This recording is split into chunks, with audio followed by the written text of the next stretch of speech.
Good evening, everybody, and welcome to Mormonism Live. This is Radio Free Mormon. My compadre over there is Bill Reel. Tonight's show is called We Told You So.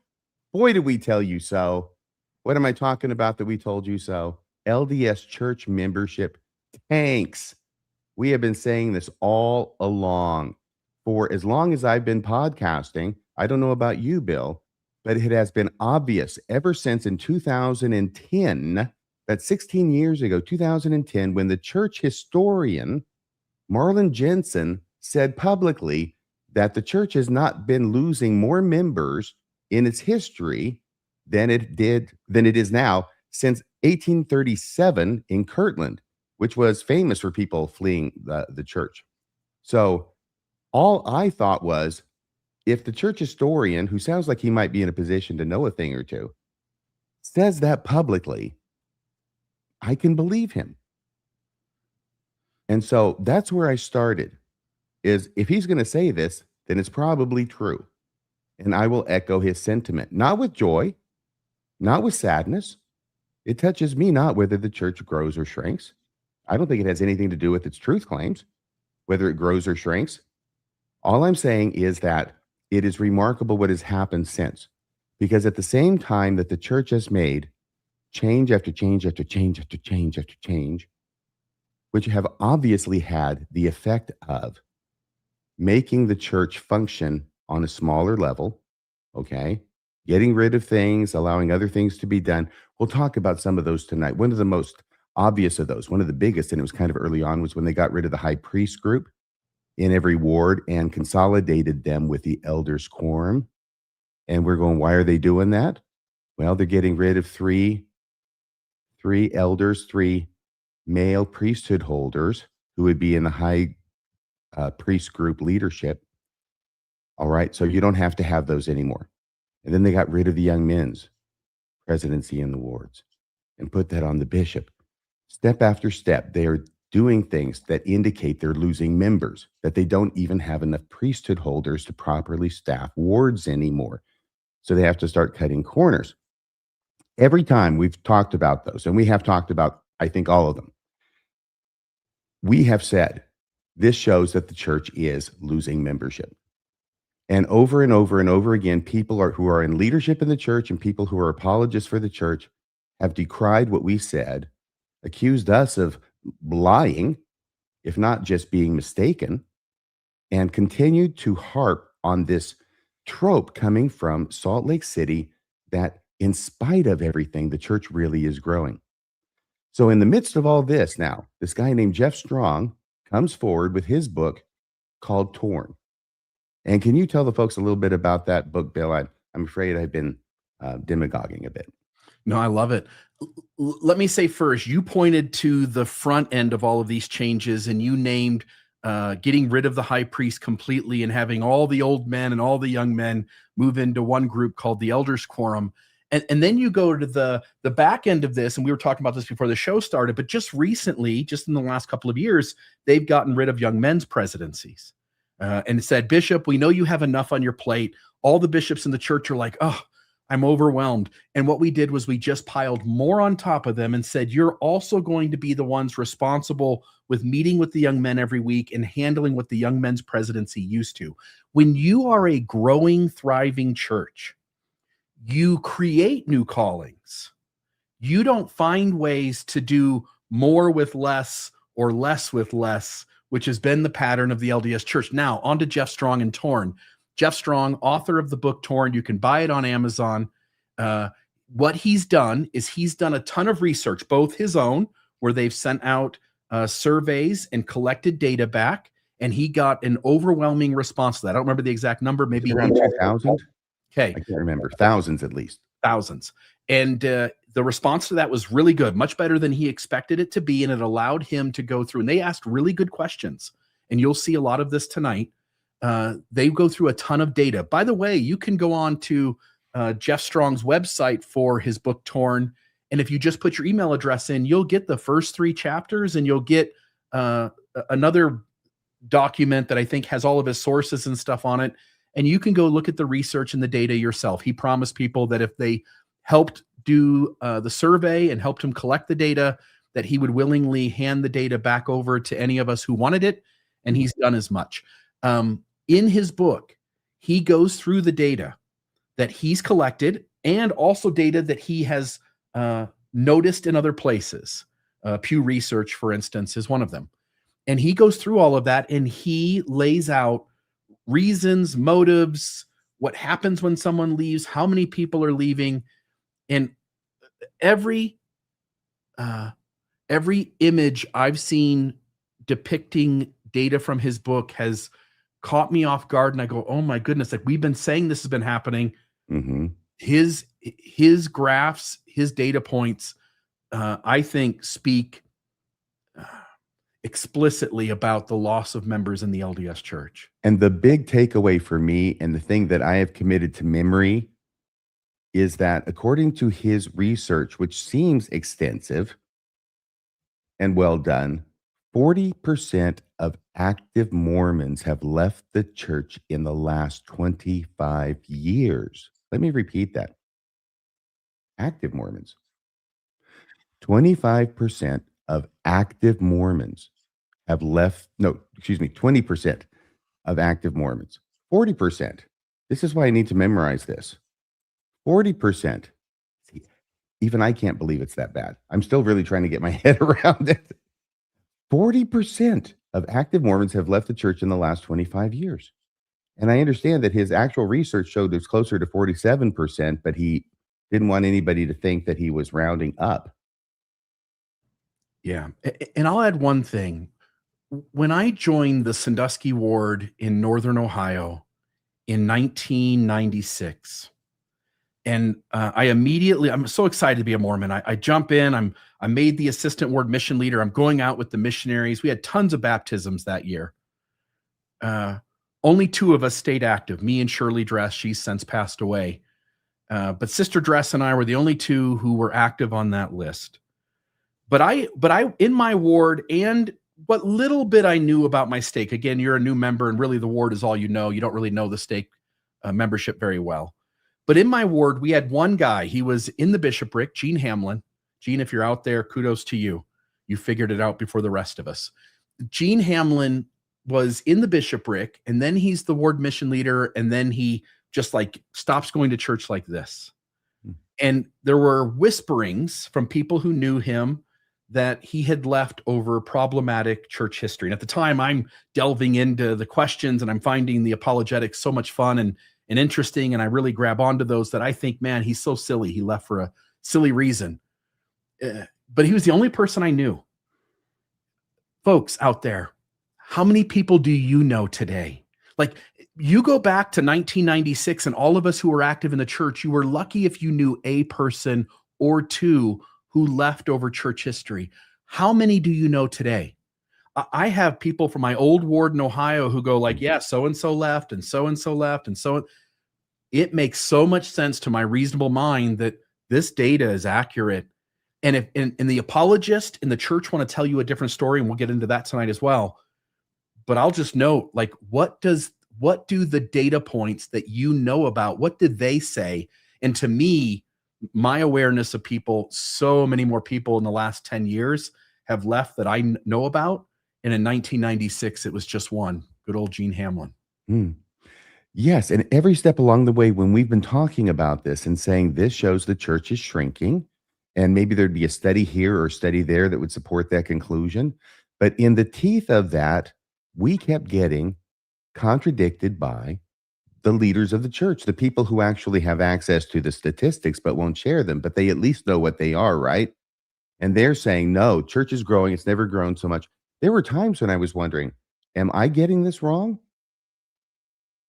I didn't think so. And I continued true to my message. And this book to me is sweet vindication. And that is why tonight's show is a victory lap called We Told You So. Well, let's get into it. Oh, okay. Do we have some slides, Maestro? Here, let me do this. Oh, I bet you were trying to put those on, weren't you? Aha. We told you so. Now, I'm not delighted that the church is collapsing in upon itself, okay? that brings me no joy. I'm just delighted that, yes, we were right the whole way along, and these people were lying. And we're going to document all that tonight. Now, here's the book. It's called Torn. That's just the first part of the title. It's a conversation about who we're losing and why with Jeff Strong. That was a Faith Matters slide. There's the gentleman there. That's what his book looks like. Apparently, it was reviewed and well received, and he's got a lot of nice blurbs on it, including one from S. Michael Wilcox. He used to be somebody. It says Jeff Strong is a caring and faithful Latter-day Saint and committed disciple of Christ who seeks not only to inform, but to heal and unite. Okay, well, he's got all these people who are associated with the church, some more so, some less. I think Peter Bleakley gives a blurb as well. But trying to show that this guy, he can be trusted, right? He's not got an axe to grind. He's not trying to slant the data in a way that shows that people are jumping off, the LDS church like rats off the Titanic. He's not trying to do that, and he wouldn't try to do that. That's not where his biases would lie. If indeed his biases were affecting his work, it would probably affect them in the other direction. And in just a little piece of his personal story, the whole purpose for doing this work is that he had a son who I think went off on a mission and then shortly thereafter lost his faith and stepped away from the church. And he went to his son and he wanted to know, like, why did you step away from the religion? And his son laid out the issues that he had with the church. And Jeff, out of compassion for people like his son, wanted to better understand them. I think of people like Richard Osler, who sort of approaches things that same way. Mm-hmm. And so there are members of the church out there, and I've had a little bit of a conversation with Jeff. I know you have too, and you'll talk about that. But I think he's a stand-up individual from what little interaction I've had with him. I think he really is trying to figure out what it is that's causing members to have their testimonies disrupted, and how big of an issue it is for people that they're leaving the church. All I know is that he has a good sense of humor, by which I mean he laughs at my jokes. Good. There's the stat. Startling transformation, the single most startling statistic in the last 25 years, 40% of active Mormons have left the church. I mean, that means if you got 10 million who are active, and I know that's high, okay? But this is to make it easy for me, math-wise. If you got 10 million in the year 2000 that are active, apparently 40, what would that be? 10 million? 4 million. 4 million would have left. The active ones. Yeah. Okay. He's not counting the people who join and immediately leave. He's not counting the finicky folks.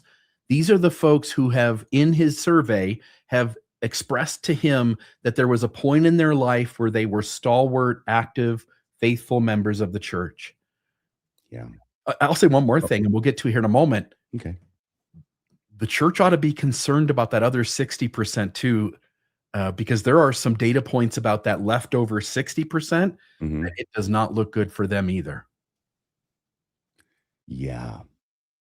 So my telephone call with Jeff Strong on Saturday morning, May 30th, 2026, this past Saturday. That Friday night after the Mormonism After Dark show, I thought, he's big. This book's blowing up. Let me just text him. Oh, actually, I emailed him. That's right. I found his email address on his website, and I emailed him and asked if he wanted to come on the show. And he texted me. I gave him my phone number in the email. Texted me the next morning and wanted to talk. I gave him a call as I was driving down to the studio to, record the RFM episode. A very, very nice fellow. He was not able to make it tonight. He may be able to make it at some point. We'll have to wait and see on that. But other than that, the amazing thing is that he reminded me of something that I had completely forgotten. And that is that 3 years ago, I took his survey. I had totally forgotten. There was a listener to the show who sent me, because they got the survey in the email and they forwarded it to me. And so I just took the survey on the air, and you can hear me furiously hammering on the keyboard as I'm typing my responses in, as I'm saying them out loud. And Jeff was very nice. Actually says that his co-author, the other guy who worked on this with him, Dotson, something like that. He got a call from Dotson saying, "You'll never believe this, but RFM is doing our survey on the air right now." There you And go. Jeff was very nice. He said he was pleased with how I took the survey, not in terms of the answers I gave, because those are up to everybody, but the fact that I took it seriously and was thoughtful in my responses. But all the information that's in his book, part of that's me. Yeah. Any person who at one time declared I was active in the church, and again, it's not just I was active for 3 days and I stopped. There's a certain degree of activity that he was looking for. And it was those that had demonstrated a stalwartness, at least for a time, Mm, of being in the church. yeah, wow. Okay, so that was that phone call. Anyway, seems like a very nice fellow. And by the way, I went back and I looked at that episode. This is before you could see my face. Those were the good old days. This is when it was just audio. It's 291 RFM, Radio Free Mormon takes a church survey. It was August 21st, 2023. So coming up on 3 years ago. And you can go back and listen to it. If you want to listen to it, you can hear every single question and how I answered it. It's about an hour and 40 minutes. But I just wanted to play the very first couple of minutes because I introduce it and then I play the 3-minute introduction that Jeff Strong gave for his survey, because he would send it out to everybody. There'd be a little video that you could play where he appears, his face appears, and he would introduce it and talk, and you get to hear that much. So I think that will be of interest.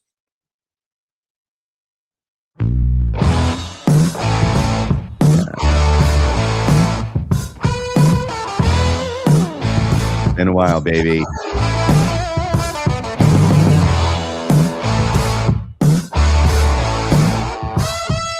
Wow.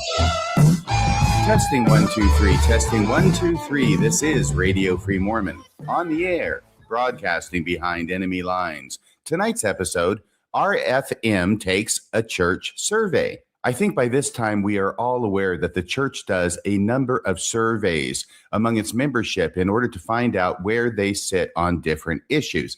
It is, of course, a remarkable thing for a church that claims to be led by no less than 15 prophets, seers, and revelators with direct access to the mind and will of God, still feel the need to do surveys of its members in order to figure out what the proper thing for them to do should be. Well, I recently received such a survey from a listener to the show. And thank you, by the way, to that listener for forwarding that survey to me. I'm going to be taking that survey today.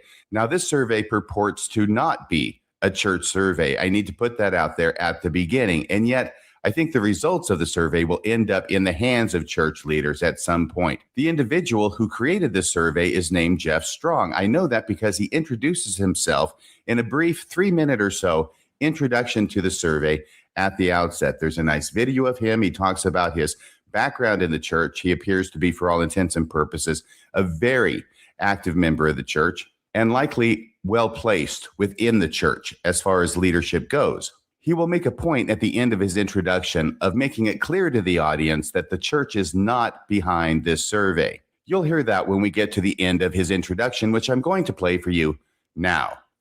Hi, everyone. My name is Jeff Strong. I'm reaching out to encourage you to take this important survey about your experience in the Church of Jesus Christ of Latter-day Saints. The purpose of the survey is to gain a deeper understanding about why some people are stepping away from or even leaving the church while others choose to stay. The survey is designed for everyone, current and former members of the church, people who are all in, people who are out, and everyone in between. If your friends and family are like mine, you know that there are lots of different and varied opinions on this subject.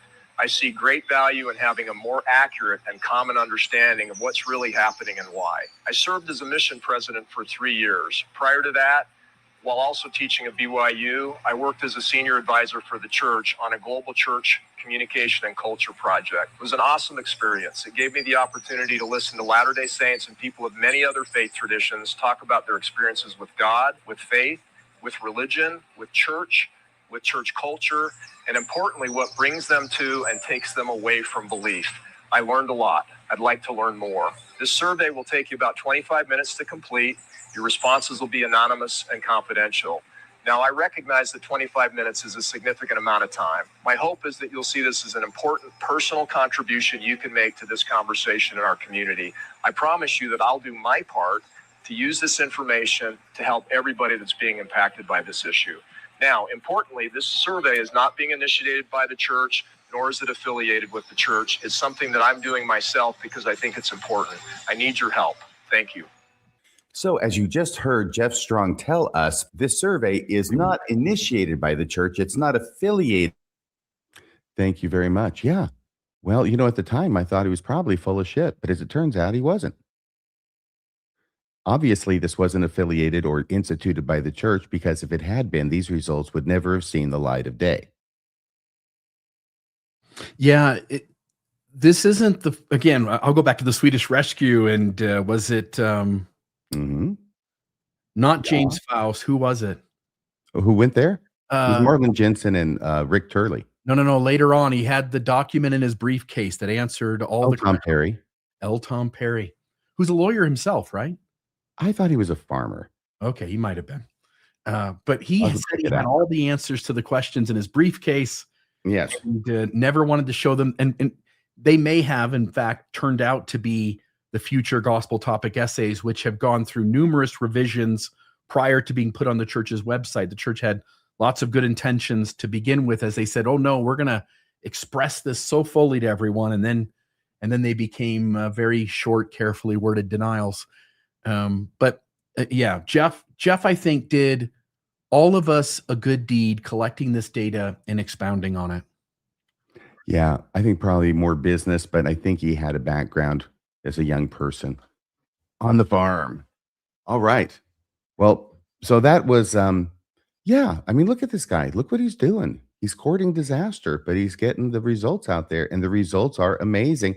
And the thing was that when I talked to him here, we can take this, I'll take this off. When I talked to him last Saturday, I told him I had this strange reaction when I heard about this statistic. And it wasn't just, wow, that's incredible, or, oh, that's interesting. It was, I felt like it was cathartic in a sense, because finally there's a person who is telling the truth that I have been seeing for 15 years and talking about for 15 years, but being contradicted by the leadership of the church, who are saying, no, I'm wrong. The church is really growing when it's giving every sign of circling the bottom of the toilet. So to have him say this to me was very validating. I think that's the word I'm trying to come up with to express this feeling. And he said I wasn't the first person to say that to him. Yeah. And there are so many interesting data points that we'll go into tonight that I think we got to slow down a little bit and take in what each of these are pointing to. Anyway, I'm really excited for tonight's show, because there's been such an effort on the other side to say there's nothing to see here. There's no man behind the curtain. But there is a man behind the curtain, and he's getting smaller and smaller.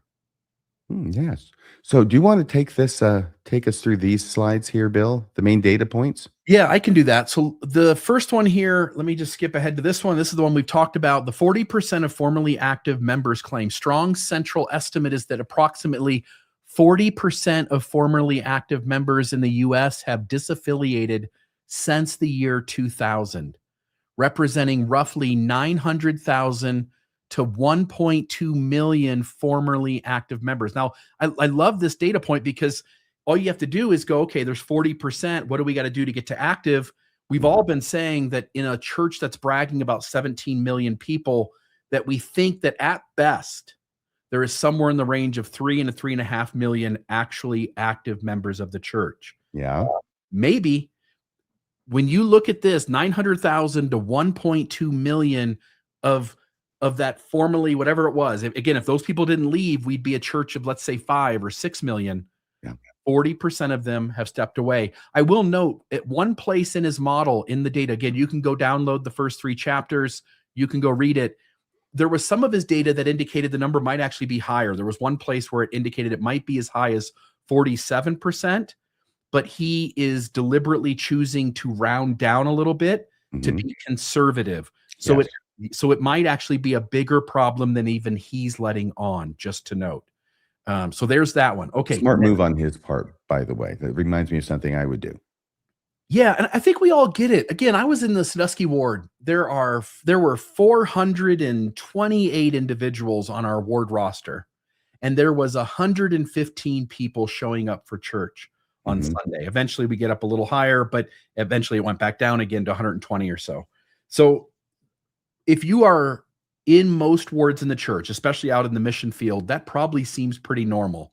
400 people on the rolls, 120, 125 people showing up on Sunday. The church, when it's bragging about all of its numbers, it's always bragging about the people who enter the baptismal font and join, and it wants to talk about its overarching big giant 17 million of members. It never wants to talk about how many people are actually attending. And everybody in the audience will just note, like when you were active, how big was your ward and how many people showed up on Sunday. It really is the people who show up on Sunday that matter. And part of the reason is that the people who don't show up on Sunday, so many of them don't even self-identify as Mormon anymore. So there's that. Okay. Can I just add, Bill? I'm sorry. The reason that I say that I would have rounded down from 47 to 40% is because effectively there's no difference. By that, I mean, if 40% of people have left, the actives in the last 25 years, that's massive. 47% is more massive, but either way, it's massive. And the reason I would take 47 and put it down at 40 is so that the argument's going to come and dispute's going to come is not about the percentage. In other words, I have rounded it down so far that really there should be no dispute about the number of people who have left. So therefore, we can shift that argument over to talking about what we do about it. Love that. Yeah. For all intents and purposes, it's significant loss, and him being a little more graceful towards the church. Good on him for doing that. But the data is the data, and it may be as high as 47%. Okay, I'll put this one up. I had a picture with this, but the picture actually went with a different slide. Harvard CES data. Again, I forget what the CES stands for. It's not Church Educational System, but one of the strongest pieces of evidence. Strong pointed to a 55% gap between official LDS membership figures and the number of Americans who actually identify as LDS. This gap has grown steadily over time. I put here, this is devastating because it undermines the common narrative that membership growth automatically means retention success. And so what this is saying is that of all the people the church, when it says 17 million people, of all the people the church says these are how many Mormons there are in the church, the reality is that there's a 55% gap between the church including them in their numbers and that person when asked in other research to identify themselves with their religious belief system that they're a member of. The Mormons don't want to say Mormon. They say they're atheists. They say they're nothing. They say they're spiritual, but they don't think of themselves inside their own consciousness as being Mormon. And the church is still counting them. As you pointed out last week or the week before, RFM, the church also loses a lot of people. We were constantly trying to track down people in our ward. And whatever that number is, 5%, 10%, 15% of people in a ward roster that the ward clerk has no idea if they even live in your ward boundary anymore. The church counts those people until they're 110 years old. Inevitably, almost all of them, 99.99% of them, died long before they got to 110. So the numbers the church shares are inflated. Okay, let me add the next one up. LDS decline exceeds other denominations. I thought this was interesting that Strong is pointing to. Strong highlights Harvard data suggesting that since 2009, the percentage of Americans identifying as LDS has declined more than other denominations measured in the study. So again, the church counts 17 million. There is a large number of those, somewhere in the 50% range, who go like, I'm not Mormon. They still count me. Like, I don't call myself Mormon anymore. And that loss of people who don't identify as the religion they came from, it's a much more significant difference than the other denominations that were looked at in the research. So people who leave Mormonism disconnect from it at a larger, faster rate than people leaving other denominations. It is significant. I expect that any apologists who want to embrace reality because of this book will say, okay, well, the church may be losing members, but so are all the other churches. Yeah. And everybody is losing people, but when Mormons leave, they leave.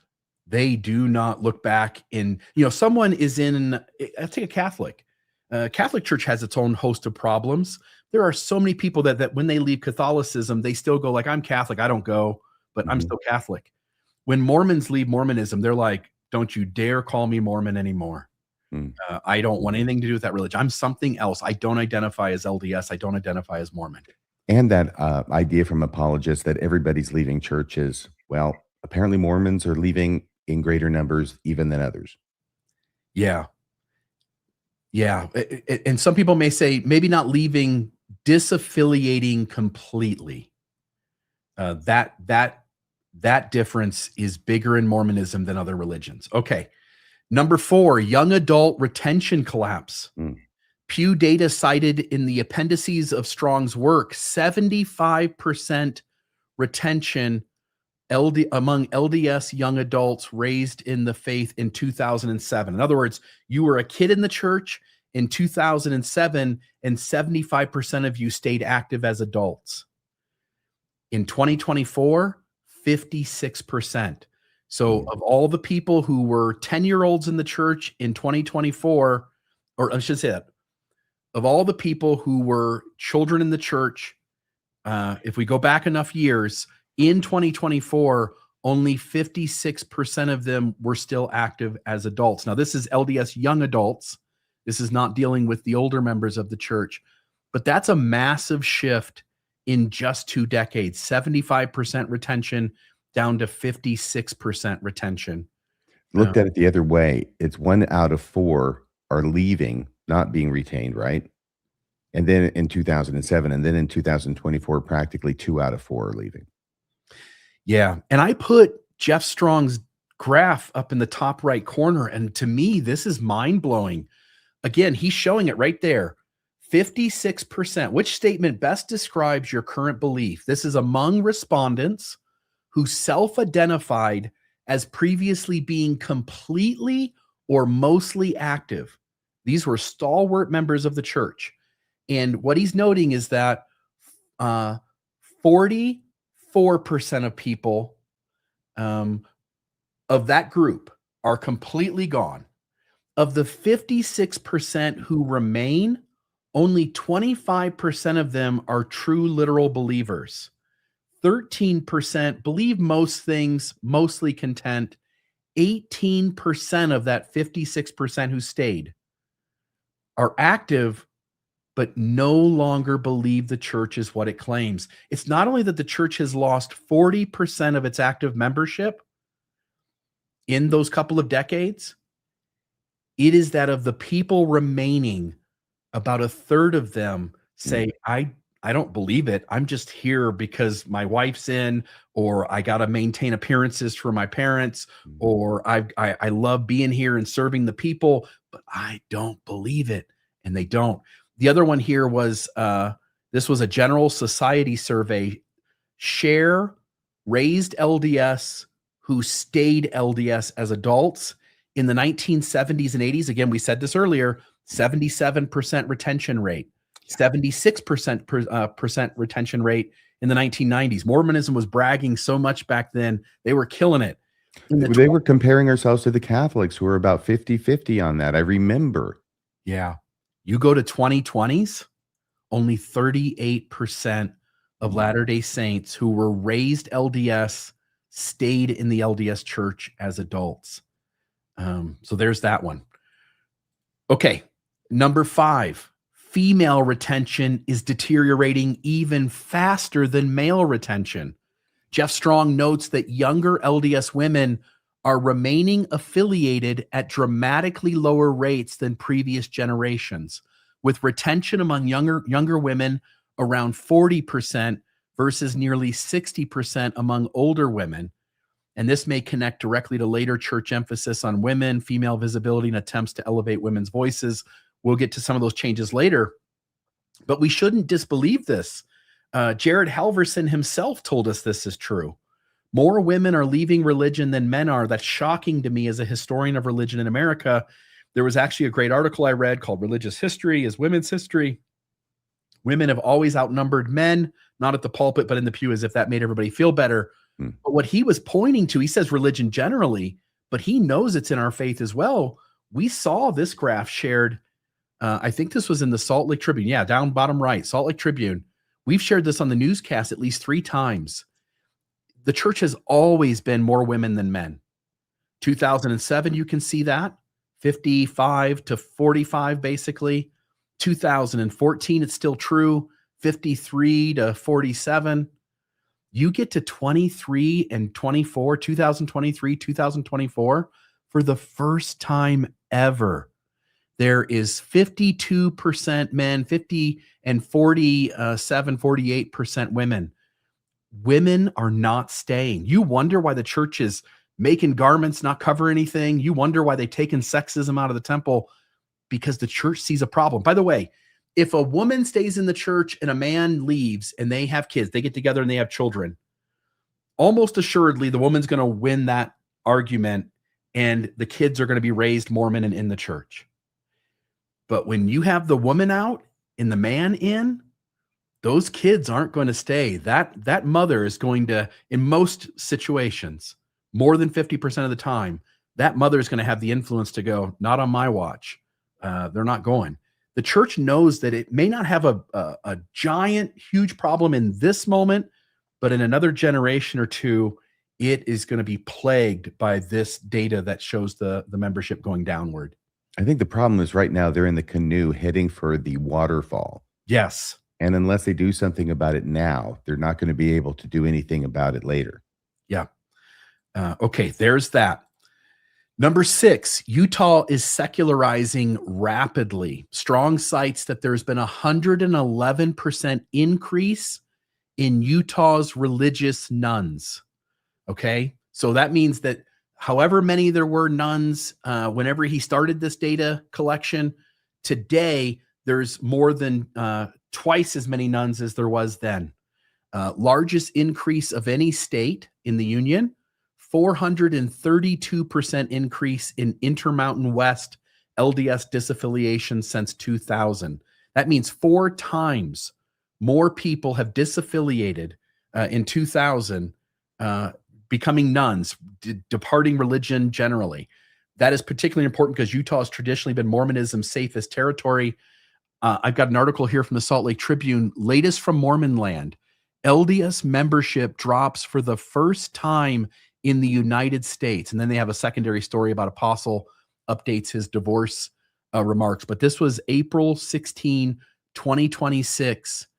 LDS membership drops for the first time in the U.S. You know, population goes up at a certain rate. Membership goes up at a certain rate. LDS membership has not been growing at the same rate the population has. So it's already losing ground. I mean, it's getting bigger in numbers, but it's losing ground percentage-wise. Mm-hmm. This is the first time where LDS membership has actually declined. Church says it's phenomenal growth in all areas. The Salt Lake Tribune says LDS membership drops for first time in United States. And the church just shifts into overgear with the gaslighting. That's what they do. Yeah. In other words, saying the opposite. No, that's not true. The state of the church is strong. Yeah, we've never hidden anything. Right. Number 7, devout traditionalists have shrunk dramatically. Even the people who stay no longer believe with the fervor that they believed just a decade or two ago. So like McConkie Mormons, we would have called them? Yeah, there are less McConkie Mormons today in the church. Now, the apologists go, that's a good thing. Okay. A deep decline in orthodoxy for any religion is not good.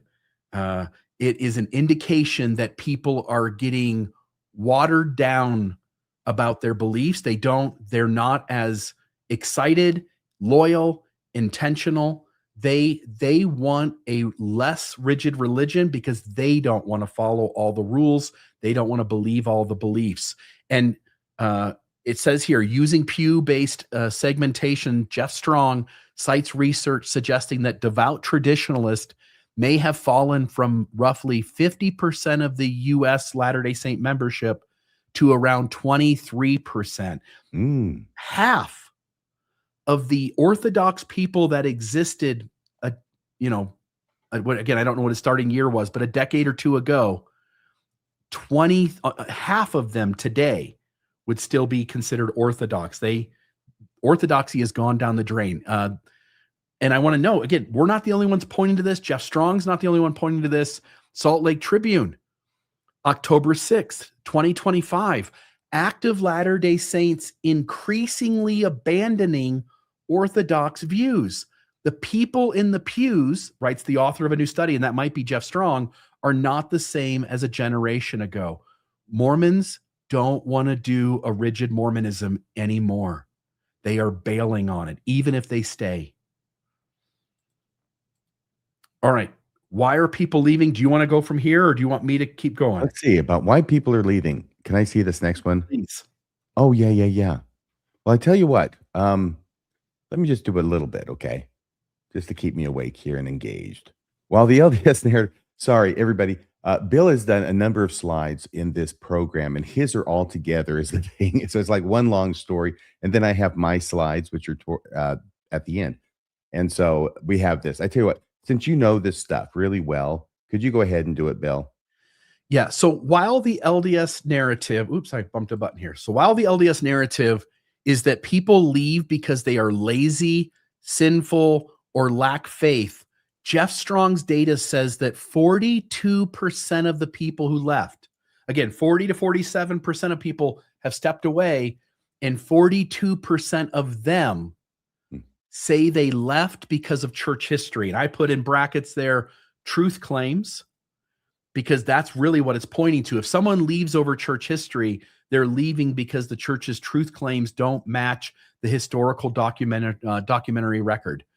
33% leave because of social issues, racism, patriarchy, sexism, LGBTQ. That is 75%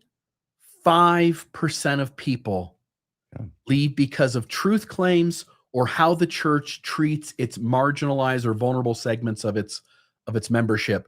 And then 18% leave because of church experience. And I put Pharisaical church. I put that because he gives definitions. We'll get to those in just a second. And again, I don't think this is even lazy, sinful sort of narrative.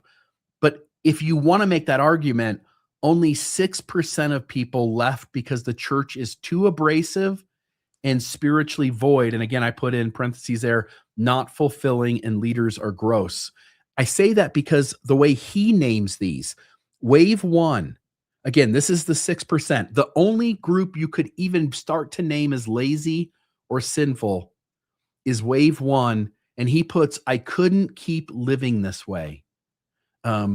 Toxic perfectionism, feeling lots of shame, not able to stay in the church because it just hurts too much to be there. Wave two, church history. The church isn't what it claims to be. Truth claims. Wave three, social issues. Even if the church were true, I couldn't support this. In other words, even if the church was true, can't believe in those prophets, can't believe in that God because they and he act in such a way as to be counter to what one expects the true church to act like. And then wave four, the church isn't led by Christ and the church itself isn't life-giving. People are not having a good experience at church and they don't feel there's the emphasis on Christ that the leaders pretend there is. So there's that. Let me go back. Okay, he then breaks out each wave to talk about them in more detail. Again, wave one, closest thing you could get to sinful or lazy, But look at what he says. People, the most frequently cited issues of this wave: controlling culture, mental health strain, guilt and shame, excess time demands, missionary pressure. People feel too burdened by Mormonism. 6% feel too burdened by Mormonism that they stepped away for their own self-care. We go to the next one. I Wave. always hated all that missionary pressure. I'm surprised it's such a small amount. Yeah. Yeah. It's the littlest one. Controlling culture, 34%. Not good for my mental health, 29%. Guilt and shame put on me by the system, 25%. You wonder why the brethren are trying to lighten up a little bit? That's why. Second wave. This is the truth claims one. Hey, Bill, Yes. you have the third wave up here. Oh, and I I'm think sorry. You may Yeah, have been yeah. reading a different one on Yeah. the second one. Yep. Let me put it back up. There's that. Wave 2. Church history. Yeah. Doctrines and truth claims. Yeah. Problematic history. Troubling temple practices. Polygamy and its legacy. Distrust of leaders. 42% leaving over the truth claims. And that was the 5 most noted things about why truth claims became an issue. You wonder why there's gospel topic essays? You wonder why they're telling you not to listen to the show? Yeah. Yeah. There you go. Wave 3, social issues, LGBTQ, financial stewardship, SEC, right? The church's hoarding of money and inability to actually care for the poor the way Christ commanded his people to do so. Racism, gender equality. So there's the sexism, patriarchy, and then abuse and unrighteous dominion. That goes back to, again, the ethics, morality, unhealthiness of local leadership and the church's top 15. So there's wave 3. Wave 4, church experience. This church isn't led by Christ and it's not life-giving. 31% said spiritual emptiness. 26% said lack of belonging. Remember when Gordon B. Hinckley said every member, what do they need? They need a calling, they need a friend, and they need to be nourished by the good word of God. And they're not finding the friend because there's a lack of belonging, social exclusion, judgmental culture, and marginalization of singles. The church, again, 18% are saying, I'm not having a good experience here. This is not fulfilling. It's not making me feel benefited by being a member of the church. I'm going to step away. I feel like one of the remarkable things is that these are not new issues for the church. The church has had, what do you call it, minimum marginalization of singles forever and all these other issues. But now people, or at least some people, are seeing that as something that they're willing to step away from the church over, whereas it used to be that most would just hang in there anyway. Yeah, right. We used to live in a culture where you were told you weren't supposed to say no to a calling. And that even if the bishop chose to give you 3 callings, which so many people in our church had more than one calling, and you weren't allowed to say no. And I've, again, served as a bishop. I've talked to people who had more than one calling, and at times they would, I'm burdened. I feel like I'm just, I'm worn out. And yet those people, as you point out, RFM, they stayed. Well, they don't stay anymore.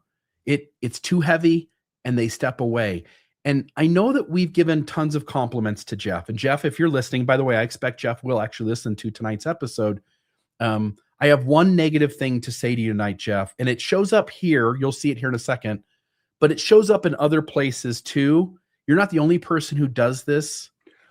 You've followed a pattern that your leaders have set for you, but I really want to call on you tonight, and I am in a sense calling you out. I'd like this behavior to stop. And so I'll just note this. This is what Jeff said. Jeff said, you've got to put these emotions on the table and you've got to own them, he said. And you also need to examine the story you're telling yourself. Instead, sometimes church members sort of invent narratives about other people and why they leave, particularly that disaffiliation is a sudden 180-degree change that comes out of nowhere, he added. Jeff's trying to convey a positive thing in favor of the people who left. He's trying to give them compassion. And he's saying, you members, you're often making up reasons for why people leave. You're saying they're sinful, they're lazy, they didn't have enough faith. I've been called so many names in the book by past members of my ward who I loved RFM because they've done this very thing. But my question is, and Jeff, I hope you'll respond to this in a positive way by the way you show up going forward. But my question to you is, Jeff, is it really the church members who invented this message? Or is it the leadership and our scriptures that have taught members to think this way? In other words, members didn't just invent these reasons. These are the reasons that the top 15 leaders and the members of the 70 who speak at conference. And this is the story of our own religious canon. It's the stories of Thomas Marsh and Simon's Ryder. It's the story of David Whitmer and Martin Harris and Oliver Cowdery. We have a cultural history of painting those who leave as less than, and the members are only repeating what the leaders say. And Jeff, you'll be more honest and more authentic if you'll stop blaming the members of the church and you'll start laying the blame for this at the feet of leaders, even though I recognize if you do that, there's a cost. But to be dishonest and do otherwise, there's also a cost. And the cost in the second is to you on a personal level, not just a church membership level. Anyway, so there's that. Anything you want to say about that? Yeah, all I know is that the members up here, they invented a narrative about me, and that narrative was that I was a lazy learner. Yeah. The members didn't do that. Nelson said it in conference. Bruce R. McConkie, I don't care about the dogs nipping at the handcart or whatever it was, The caravan moves on. Caravan moves on. It is a message that leadership has placed deep into the souls of the local members of a ward, that they repeat the thing they've been taught. And the sooner, Jeff, that you lay accountability for that and everyone else inside the church lays accountability for that at the feet of the leaders, the sooner they'll feel some pressure to change. Okay. I don't know what comes next. I'm sure these are slides of mine too, but the effort people make to reconcile their faith. So this is going back to his research, right? Yeah. So there is a weak perception that people are lazy and weak and give up on the gospel easily. Again, in the previous two slides, I just said, Jeff blames the members for inventing the reasons. But notice in our scriptures, again, Luke is a Christian scripture anyway, not just Mormon, but the next two are. Luke talks about these have no root, for which for a while believe and in time of temptation fall away. The parable of the sower. Right? First Nephi chapter 8, after they had partaken of the fruit of the tree, they did cast their eyes about as if they were ashamed. Vision of the tree of life from Lehi. First Nephi chapter 8, and after they had tasted of the fruit, they were ashamed because of those that were scoffing at them, and they fell away into forbidden paths and were lost. High demand religious systems, not just Mormonism, have a psychological mechanism they use where they teach their members to discount the reasons by which those who leave. Because if you validate the reasons people leave, why would anyone stay? So you paint the people who leave as being weak and less than. And what Jeff Strong's data says is that when people leave, how many of them figured it out in just a few hours or weeks and left? 1%. How many spent 10 hours or several months? 4%. How many spent 40 plus hours or many months? 10%. Now you get into the big ones. 100+ hours or several years, 36%. Limitless hours, 5+ years, That's me. 49. Yeah, me too. 49%. Half of people are still trying to make sense of what happened to them. Mm. And then when you add the people who still spent 100+ hours up to several years, you're now at 50, 85% of people. So when Jasmine Rappley and Scott Gordon and Dan Peterson and Steven Smoot and all those guys want to say like, those guys give up too easy. The reality is the people who left spent so much time and energy wanting nothing more than it to be true and spending so much of their time trying to figure out how it could be true, only to discover more problems and eventually step away. By the way, when I say that's me in the 49%, I mean, not only do I fit in that category, I am in that category. I answered that question. I'm one of the 49%. Yeah. You took the survey. Yeah. I remember the question. Good. Okay. Leading Saints. Kurt Frankum, the podcast host of Leading Saints, sat down with Jeff Strong and they created some slides for their podcast. Steve Pinecker also sat down with Jeff Strong, and there's some slides in here that they shared in their conversation. But this is about tension. Among those who are still participating, nearly half feel significant conflict.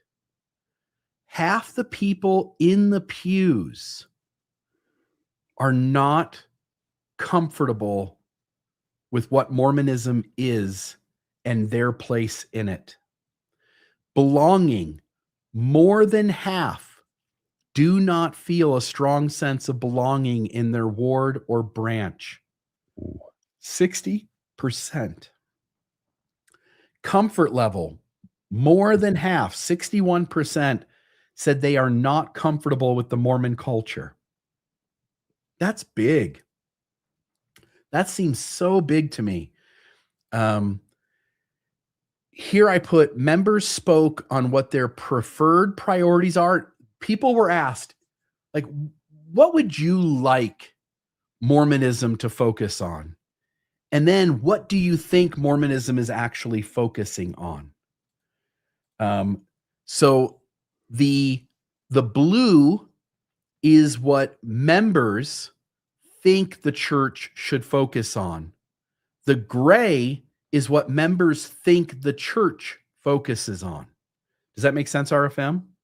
So blue is what the members think the church should focus on, and the gray, instead of saying what the church does focus on, we have to say, no, it's what these people think the church is focused on. So it's the perception based, and that's all they can speak to. Yeah, they're given a survey question of what do you think the church's priorities should be, and what do you think the church's priorities are? So where the blue is almost all the line, and there's only a very little gray like at the top, that's almost complete identification. The member thinks this is what the church should do, and it is what the church does, or at least that's what they see.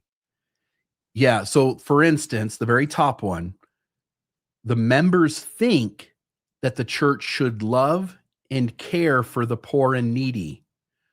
But that little gray is that very few of the people answering the survey question actually think the church is doing that. Oh, really? So that's the worst one. Yes. So people think the church should love and serve others, but they think the church is actually doing very little of it. Oh. They think the church should strive to be Christ-like, that it should help members strive to be Christ-like, and it does very little of it. They think the church should believe in and follow Jesus Christ and his teachings, but the church doesn't do much of that. Now, when you go to the very bottom, the members being questioned, or people who have left too, those being surveyed, very few of them thought that dress and groom appropriately should be a thing that we expect in Mormonism. But the larger gray line there indicates that even though they don't think it should be a priority, They think the church makes it a bigger priority than they wish it was.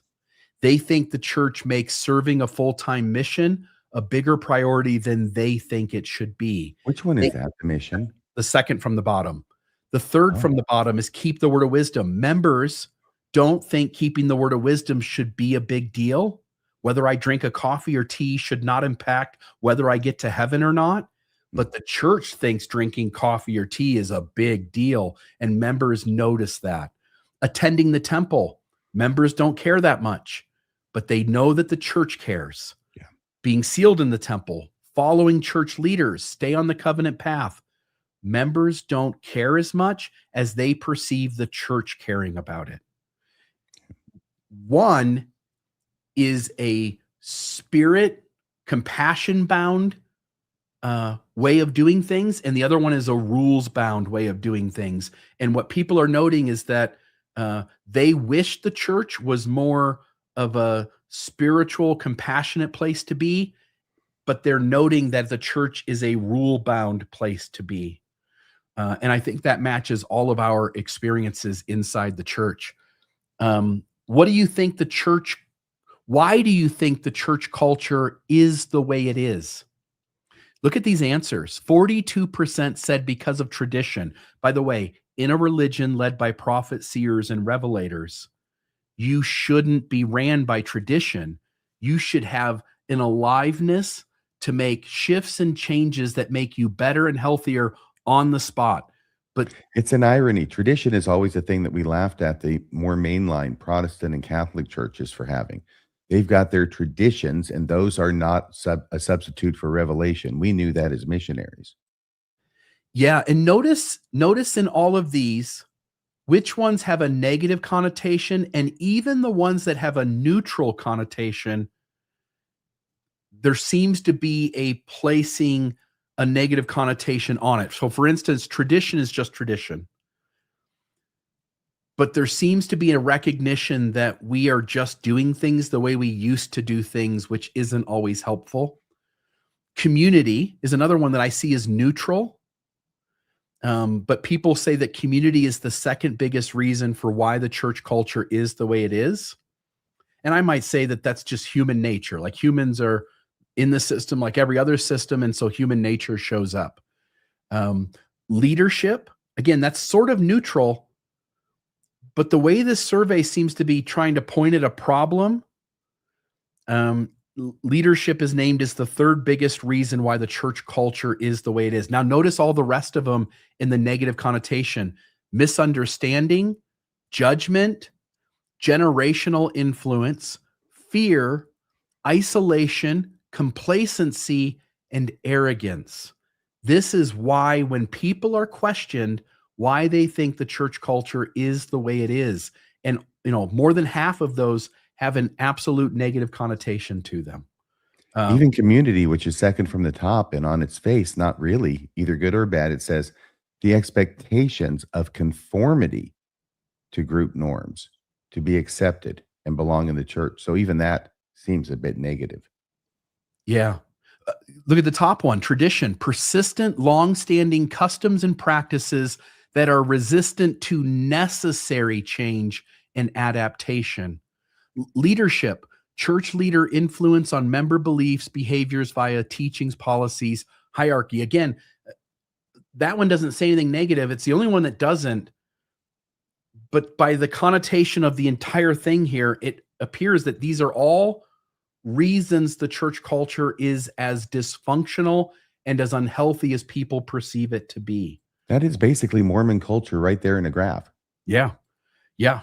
What do you value most about the church? Now, this is what the individual loves about it, appreciates about the system. The previous one was sort of, what do you want to complain about? And this one is, what do you want to praise? Testimony, community, plan of salvation, atonement, prophets, covenants, temple, scriptures, priesthood, sacrament. Those are overarching things that in idea are magical and magnificent, but in practice, it shows up as judgment, misunderstanding, leadership that doesn't move or change, community that puts too high of expectations and expects conformity to too high of a level, traditions that don't change when they need to, isolation, fear, complacency, and arrogance. It's one thing to aspire to a bunch of positive things. It's another thing when you see how all those things actually show up at the word level in people's lives, and they have negative connotations to them. So you wonder why they're changing. How comfortable are you in the culture? This might be sort of duplicated. The more traditional church members, and he used it as an example. So he's taking the membership that stayed, the ones active in the pews, and he he split them into two groups. And he's calling the more traditional church members, he himself said, it's more of the scripture central kind of folks. The McConkie Mormons. Yes. The apologetic, defenders, orthodoxy. That group, 73% of them are comfortable, 22% somewhat comfortable, 15% not comfortable. Even 15% of them are not comfortable. Now, the general church population, 60% of them are not comfortable. 29 somewhat, only 11% of them are very comfortable. There are two very distinct groups of people attending the LDS church in every ward. You can sort of split people up into that dichotomy. The church is dealing with not only a 40% of people left, but of those who stay, somewhere in the neighborhood of 60% of the general church population are not comfortable with what Mormonism is and how it shows up. How Christ-centered do you feel the church culture is? Again, apologist, orthodoxy, 67% say very. 30% somewhat, 1% not Christ-centered. General church population, 27% only say it's very Christ-centered. 68% say somewhat. And that's how I would have answered it. Christ is not emphasized anywhere near the degree Mormonism likes to think it emphasizes Christ, but it's in there a little bit. It's somewhat Christ-centered. 4% said not Christ-centered at all. So it's really that somewhat category that we see the big difference. And by the way, this is how Christ-centered the culture is, as I understand it, as opposed to how much people may talk about Jesus. Do you think that may have weighed in, though, in some people's responses? Yeah, I think what people are thinking about is how much we spend time talking about food storage or tithing or all of the loyalty to leaders and follow the prophet. But that in the Sunday 3-hour block, when we went 2-hour block now, there really is very little effort to connect the member to the actual Christ and his life and his atonement. It really is sort of a backdrop figure that's used to say we're doing things in the name of Christ, but Christ is really sort of riding in the back seat of the church culture. Jesus in Mormonism is rather austere and distant. Yeah, definitely not like you would find in like an evangelical church or like a new age sort of new life. Some of these new Christian denominations, the ones that are playing music with a band, the sermons are all on Christ and his life and how people can come unto him. And Mormonism sort of uses Christ to get people to buy into the leaders, but really isn't focused on Christ himself. The focus does seem to be mostly on the leaders. That's been my experience.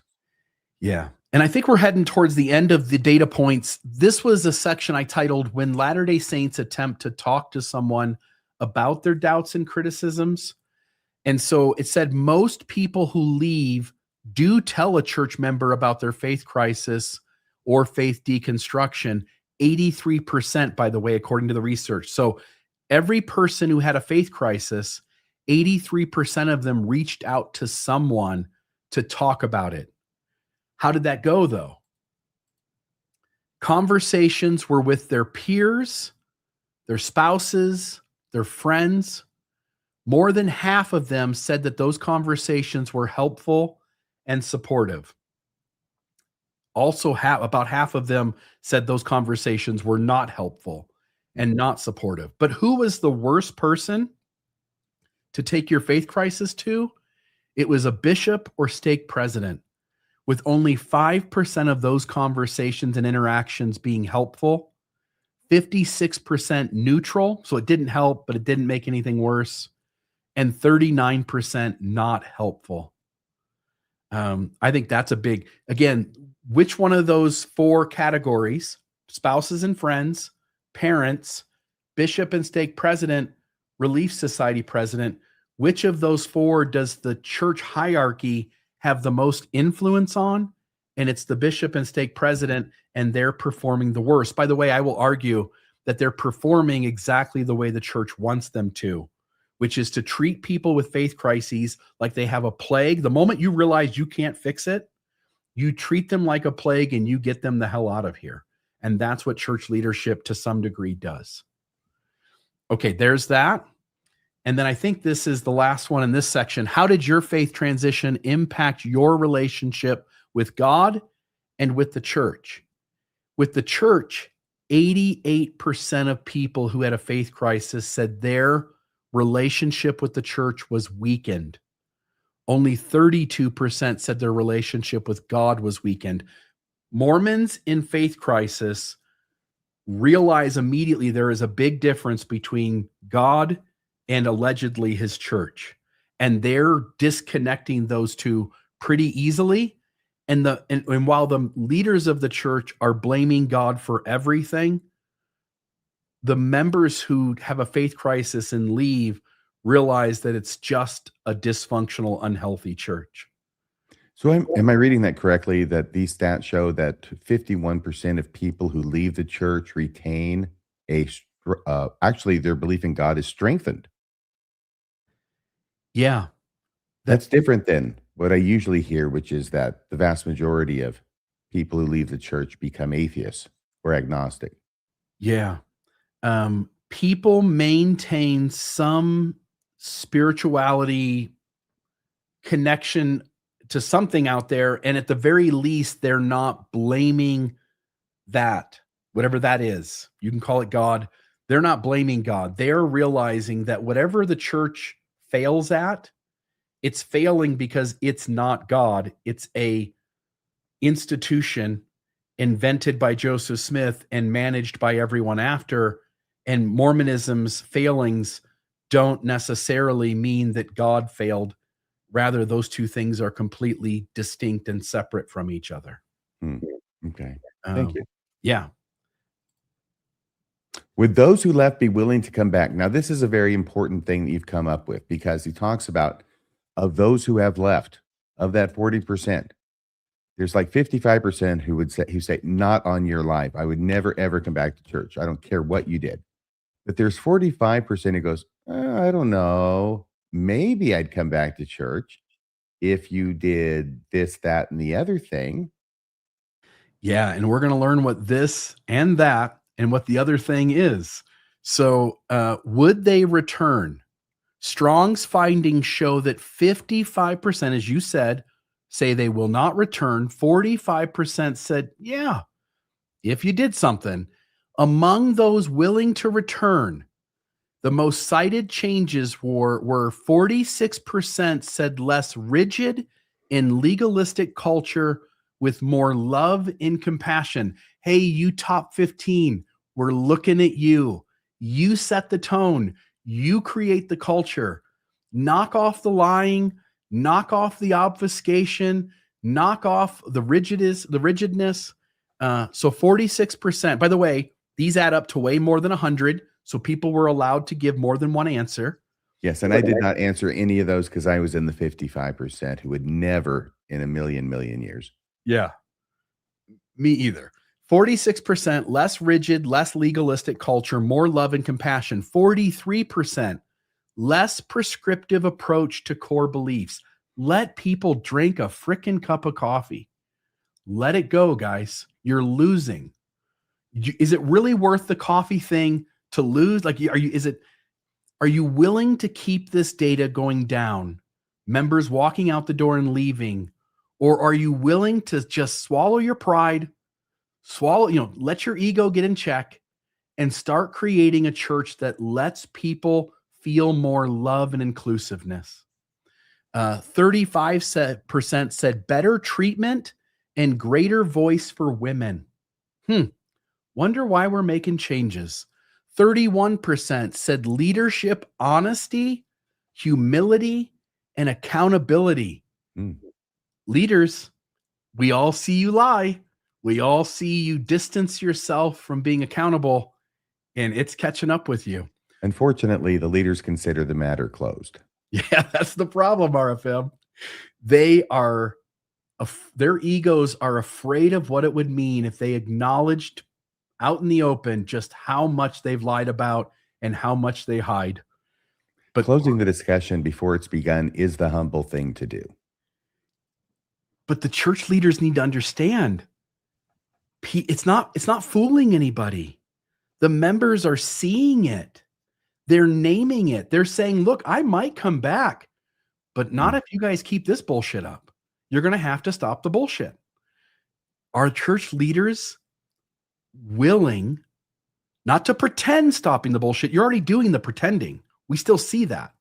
You're going to have to actually show up as good human beings, which means you're going to have to start calling leaders who clearly demonstrate that they're not going to hide things anymore. They're not going to lie about things. They're not going to carefully word denials about things. They're going to just own it, acknowledge it, and maybe even say they're sorry for it. 16% say open and honest discussion of church history. The gospel topic essays aren't cutting it. The Saints manual, not cutting it. You're going to have to start being really honest. Like honest as you know how to be, but actually honest. Actually honester than you know how to be. Yeah. And then 14% said women's ordination. Wonder if we're heading that way. So there's that. We're definitely headed in that direction. Yes, I think we are. All right. There's a bunch of information here. I don't want to read all of these, but I want to at least note these. These are changes that have been made to accommodate the things we just showed you in the data. Mormonism has changed more in the last 15 years, the last 20 years, than any other 20-year span that I can think of in the church. Except for Joseph Smith's ministry. Yep.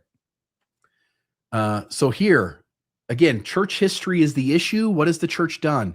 Gospel topic essays, Joseph Smith Papers Project, the Saints narrative Sunday school curriculum, public acknowledgement of all the things in the gospel topic essays, greater access to historical sources, increased transparency, rhetoric, not actual increased transparency. They are being more transparent, but even in the things they're being more transparent about, they're still hiding things and carefully wording things and not wanting to acknowledge things fully. Yes. So it's really more rhetoric than actual transparency. Well, still 11 pages out of one book and then give you 3 back and call it even. Yeah, that's right. Okay, next one here. Still falling short. You can go through that list, but rarely acknowledge past deception directly. No institutional apologies. Continue framing critics as the primary problem. History still heavily curated and faith promoting. There's a whole list of things that they're not doing yet. And if you read that, this is the stuff you have to fix if you're going to actually be honest about church history.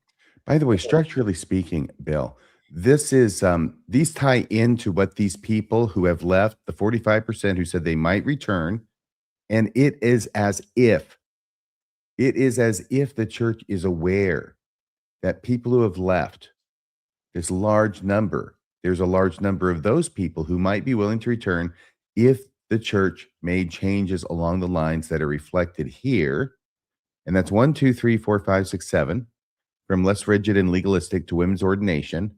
When you go to this purple one, okay, that first issue was, what was it, church history? Oh, I think I've done it wrong. I think that's going to be a later one. But they're still falling short about the church history. Okay, never mind. Do we come to it here? I guess it's going to sort of float around. Never mind. I thought it followed it in exact sequence. It doesn't. If we go to the earlier data, the waves of people leaving, the largest wave was over church history. Okay, so we're back to that. I'm sorry. It plays in both places. Yeah. So there are the reasons people left, and those were put into 4 waves. And then there are the reasons people give for why they might come back. And that's split into like 6 or 7 things. So those are different answers to different kinds of questions. And each of these slides addresses either something on the one list or something on the other. Whether you're going to fix the reason why people left so that less people leave, or whether you're going to fix the things people are asking for so that they might come back, so that more people come back to the church and are active again. So the next one here we get to is women praying in general conference, although it's like 3 of them every 6 months. So it's not like they're doing some big favor. But again, that's a new thing in the last 20 years where women are giving prayers in conference. Isn't that crazy? We're just talking about praying. Yeah. Female witnesses at baptisms, female witnesses at sealings, women. Is that true? Did I miss that, Bill? You can have female witnesses at sealings, like in the temple, marriage sealings? This, I didn't see this data point, but this was something that was said somewhere that I grabbed onto it. So somebody in the live chat, if you know that to be true, let me know. Women added to leadership councils, even like at the missionary level, women have been added to certain kinds of leadership groups. Mm-hmm. Female military chaplains. Again, there have been female military chaplains in the past.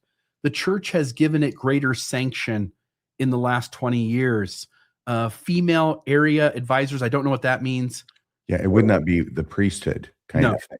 No. Not an Area 70. Maybe just an advisory role. Yeah, and I think it's, like for instance, we saw these groups of women put as an advisory council over the young women, and a group of men as an advisory council over the young men. Greater female visibility, even though one of the negatives is they asked all the women to get off the stand a couple of years ago. So even they are like, do we really want women up there? No. Repeated calls to listen to women, but women don't talk too much, and please put a little lipstick on. And expanded female public participation. So I do think more now than decades past, we do see visibility of the Relief Society Auxiliary Presidency and the Young Women's Auxiliary Presidency, the Primary Women's Auxiliary Presidency. There's more visibility, I think, today than 3 decades ago. So there's that. But again, still falling short. No priesthood ordination, no meaningful authority. Final decisions are male controlled. No women in any of the top leadership of the church. Women's voices remain advisory. No woman in this church can make a decision and actually get it carried out without a man giving a stamp of approval to it. Right. Yeah. I don't know if they can do that in the Sunday school presidency and the wards, but I doubt it. Yeah. Wait till that bishop has his own revelation. And again, you can go on through that list, but again, church, if you're going to fix it, you're going to have to be something really different than Joseph Smith and Brigham Young and Gordon B. Hinckley imagined. And remember specifically, the church caveated that you cannot have a female ward Sunday school president and have either of her counselors be men. Yeah, can't do that. They would either the men wouldn't tolerate a woman standing at the head, or they would, I guess, have affairs, and there would be all these pregnancies in the church. So it's got to be all men or all women. Yep. LGBT concerns. Again, the reversal of the exclusion policy 3.5 years after God gave this really big revelation. So strange. More compassionate public rhetoric. They have softer rhetoric. Still not good, but it's softer. Increased emphasis on belonging. So even those who feel attraction, and even to some extent, in some wards, again, Charlie Bird, in some wards, people are even allowed to participate to some degree. So there is an increased emphasis on belonging. There is a reduced overt anti-gay language, more nuanced leadership guidance, more public meetings with LGBTQ members. You remember that regional conference, Sharon Eubank stood up and introduced a young woman who was a lesbian, and she was part of the event. I remember that really divided and confused Jacob Hansen. It did. Condemnation of bullying, greater focus on love and inclusion. Okay, so we see those. And where does Aaron Sharinian fit into that? He's like one step forward, two steps backward. Yeah, I don't even know where Aaron is or what impact he has on things. I did see him at a table once with other leaders. Yes, he has his own series of books. It's called Where's Aaron? And it's like Where's Waldo? Yeah. Where in the world is Aaron Sharinian? Yeah. Very nice. Yeah. So this is the still falling short. Same-sex marriage is still considered a sin. LGBT relationships prohibited. No temple marriage. Again, you can go down the list, but there are tons of things that if the church really wants to fix the problem, it's going to have to tackle.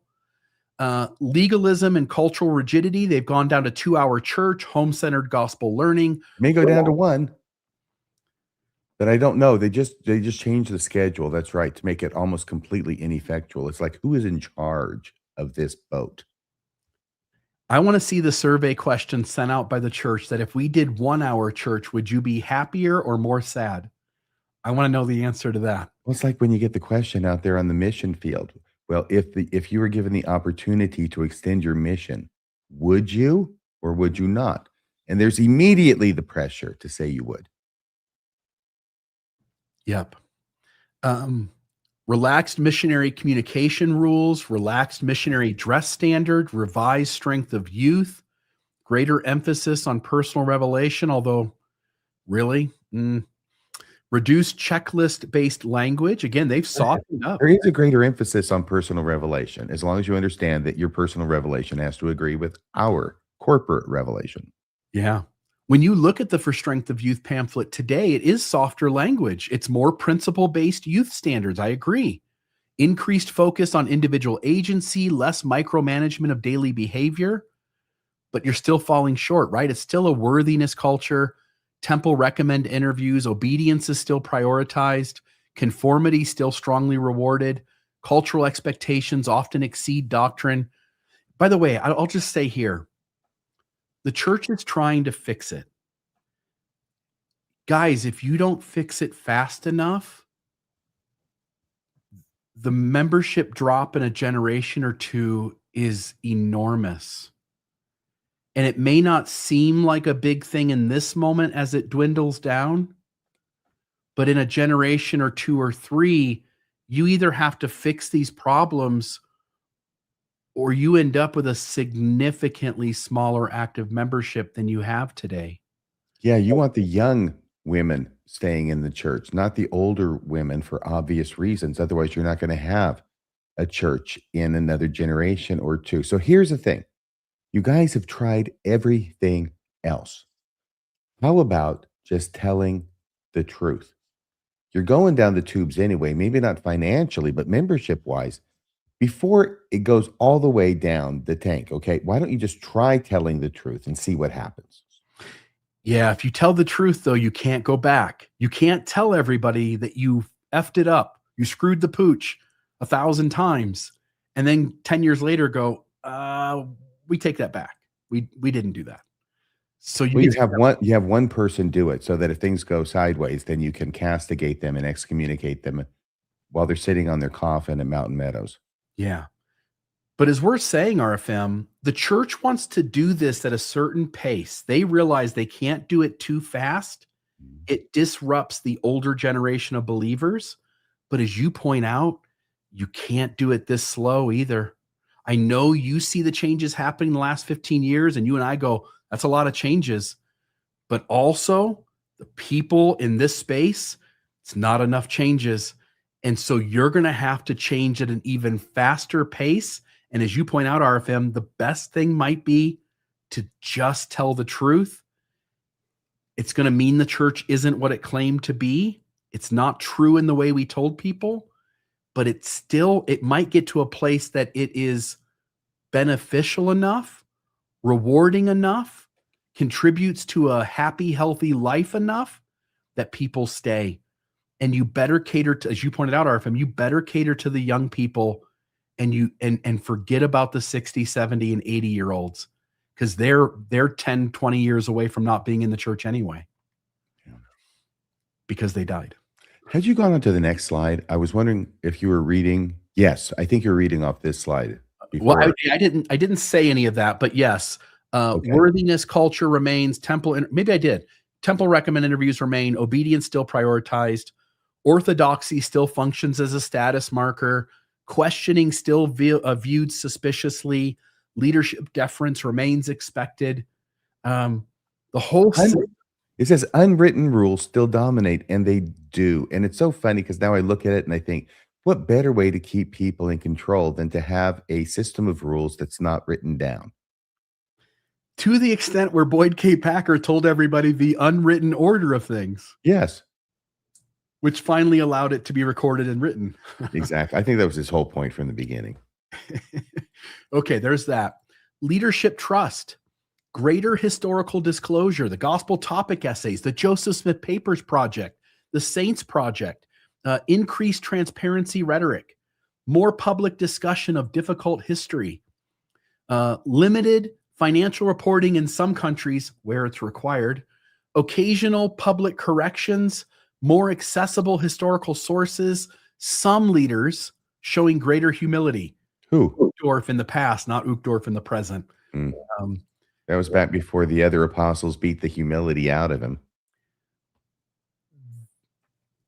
there is a lack of trust in the leadership. Again, Strong's data points that out.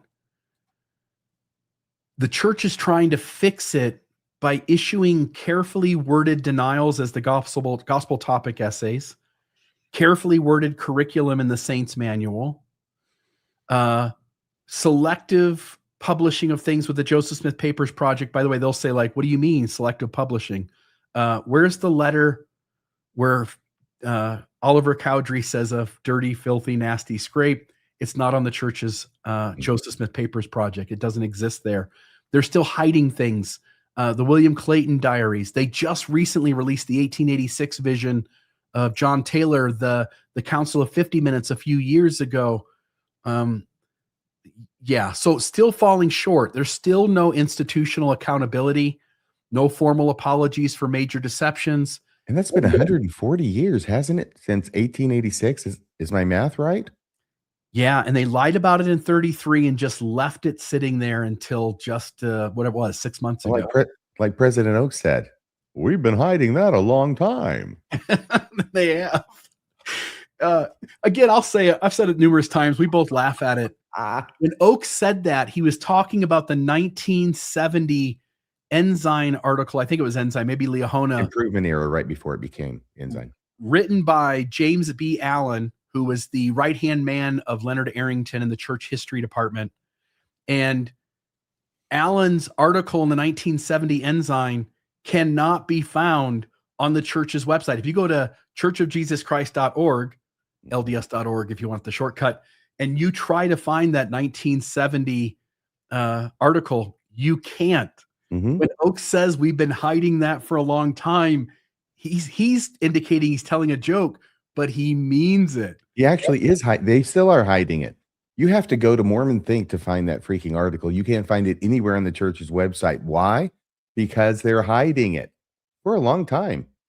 And why did that article come out in 1970? Because in 1965 or 67, the 1832 First Vision account comes out because Joseph Fielding Smith gets caught telling people because he's been hiding it for a long time.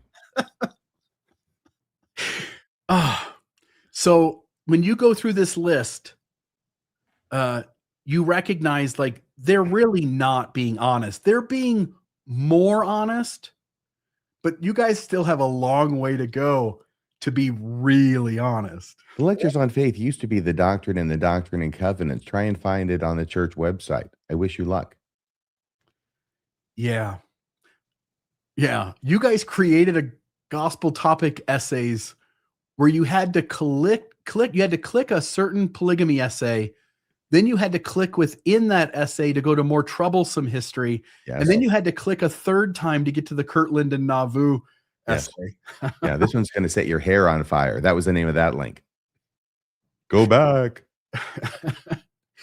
Exclusivity, Again, greater interfaith cooperation, good can be found everywhere, increased Christian messaging, reduced anti-other faith rhetoric, more focus on shared beliefs, collaboration with other religious groups, less one true church emphasis in public settings, more inclusive public messaging, recognition of truth and other traditions, increased focus on following Christ. Can I bring up something here? Yes. Just to underscore the whole point of this, and this is, we told you so. Each one of these things are under the generic heading of things that people who are leaving the church left over or might come back if you changed it. And there's a lot of overlap between them. And you can see all of these responses that the church has made because apparently they're aware of them and trying to address them in these ways. Now, going back to our history, every time they would make a change like this, it was obvious to us that it signaled the church was shrinking, and we called it out. And we have been vindicated by this book. Jeff Strong, you have vindicated Radio Free Mormon. Let that be a feather in your cap, my friend. Yeah. When you are a growing, thriving faith, you create new callings, not reduce them. You don't make changes because what's working is working. And you only reduce the workload and soften your rhetoric and soften your expectations when the rigidity isn't working. That's the only reason you do those things. Go back to the 80s and 90s when the church was growing like crazy. Church hardly made any changes at all. There was no ongoing restoration. Hinckley said it was pretty much all done. If it's not broke, you don't fix it. The fact they're fixing it indicates it's broke. Yep. And then this is the last one, the falling short on that section. Again, your claims are still, you're the only, again, you're giving softer cooperative language in the religious world out there in the public arena. Agreed. But at your heart, you're still the only church with priesthood authority, the only church with saving ordinances, the only church with living prophets, even though no one trusts them. You're the only church with temple exaltation. That remains exclusive. Full salvation, still institutionally mediated. Other faith, sorry, I got a dog. That other faiths are still viewed as incomplete. Conversion remains the ultimate goal, so on and so forth. There are still lots of ways in which you're falling short still. You still have an exclusivity in your message, and it's still a turnoff, even if you pretend it's not exactly there anymore. No great apostasy, for instance. Yes. Specific changes, I put lowering the bar in there because they keep lowering the bar. They make it easier and easier to be a Mormon with hopes that people will stop leaving, and yet they keep leaving. They do. They keep leaving. And so I'm not going to read all of these. I'll just note, you can just pause your screen, and these are like the specific changes that have happened. Missionary age lowered for the guys and then for the gals. Yep. So you get all of those there, all of these here, all of It's those. actually been lowered twice for the sister missionaries, hasn't it? It was lowered at the time that the elders was lowered. Yeah. But now it's got lowered again, so it's at the same as the elders, either 18 or graduated from high school, whichever comes last. Yeah. First? I can't remember. It was Maybe first. Yeah, it was 19 and 21, and then it was 18 and 19, and now it's 18 and 18. Yes. Yeah. But they only get to serve 18 months as opposed to the men's 24 because they will never be exactly equal. Yeah. But you can flirt now and propose. So yes, you know there were apostles holding out for that and saying, no, they can't do 24. No, that would make them equal with the guys. Yeah, can't have that. So there's those ones. And then that was the last little bit, I guess, that was on there. Well, those were the ones that I thought of that I didn't see in that list that you had made. The program to keep missionaries active upon their return home from mission and hooking them up with some guy who's supposed to mentor them upon return. And that's supposed to start 6 months, I think, before you end your mission. Remember, we did a story on that several years ago. High priest group eliminated, only elders quorum remains. Eliminated ward young men's presidencies. Seminary changed from scripture mastery to doctrinal mastery. We don't want to hurt your little brains, make you memorize all 40 of those scriptures like they did when I was that age. Though I missed seminary, I memorized all the scriptures anyway. It was 40 back then. Then they went to 25. Now it's 0. All you have to do is learn the doctrine because that's what's really important is the indoctrination. And most importantly, young women have been authorized to hand out towels at the temple baptistry. You've come a long way, baby. Yeah. Yeah. Thank your lucky stars. All And now right. I'll let you take over now. Okay, how the church and its apologists are responding to this data. Now, what I'm doing right now is I'm going to take a stroll down memory lane. It'll be quick, but very, very, I think, interesting. Remember, as of 2000, it's been the last 25 years that the church has lost 40% of its active membership. By 2010, that alarming trend must have become obvious to church leadership and obvious that it wasn't going to turn around or get better. And so what happens then is that Elder Marlon K. Jensen, the church historian, and Richard E. Turley, the assistant church historian, fly all the way over the top of the pole to Sweden on November 28th of 2010 to give a special closed private presentation in the Ward Chapel over there, I believe it was, to the Swedish saints who are having trouble because they're starting to encounter the truth about their church, the truth that the church has kept from them, and the truth that's starting to make them question their faith. So that was the Swedish rescue. So that's one data point here, right? So 2000 is when this whole thing starts. By 2010, it's obvious. It's really obvious in Sweden. They send these fellows over there to do their thing. And that's been talked about before. Then the next year, November again, 1 year later, at a fireside in November of 2011 at the Utah State University, Elder Marlon Jensen, LDS church historian, responding to someone in the audience saying members of the church were leaving in droves, acknowledged that the role of the internet in bringing up controversial aspects of Mormon history and doctrine has become significant and has led to what he called a period of apostasy in the church. And he's talking about the individual members' apostasy. Below is a transcript of the fireside. The question was from the audience, has the church seen the effects of Google on membership? Have there been? Is the church leadership aware of? And I don't know, maybe I'm overstating what's going on, but it seems like the people I talk to about church history are people who find out and leave quickly. Marlon Jensen's answer, the church historian, is yes. The question is the church aware of that problem? Is there anything, I mean, the new manuals would help, I guess. Inoculation within terms of youth would help. What about people who are already leaving in droves?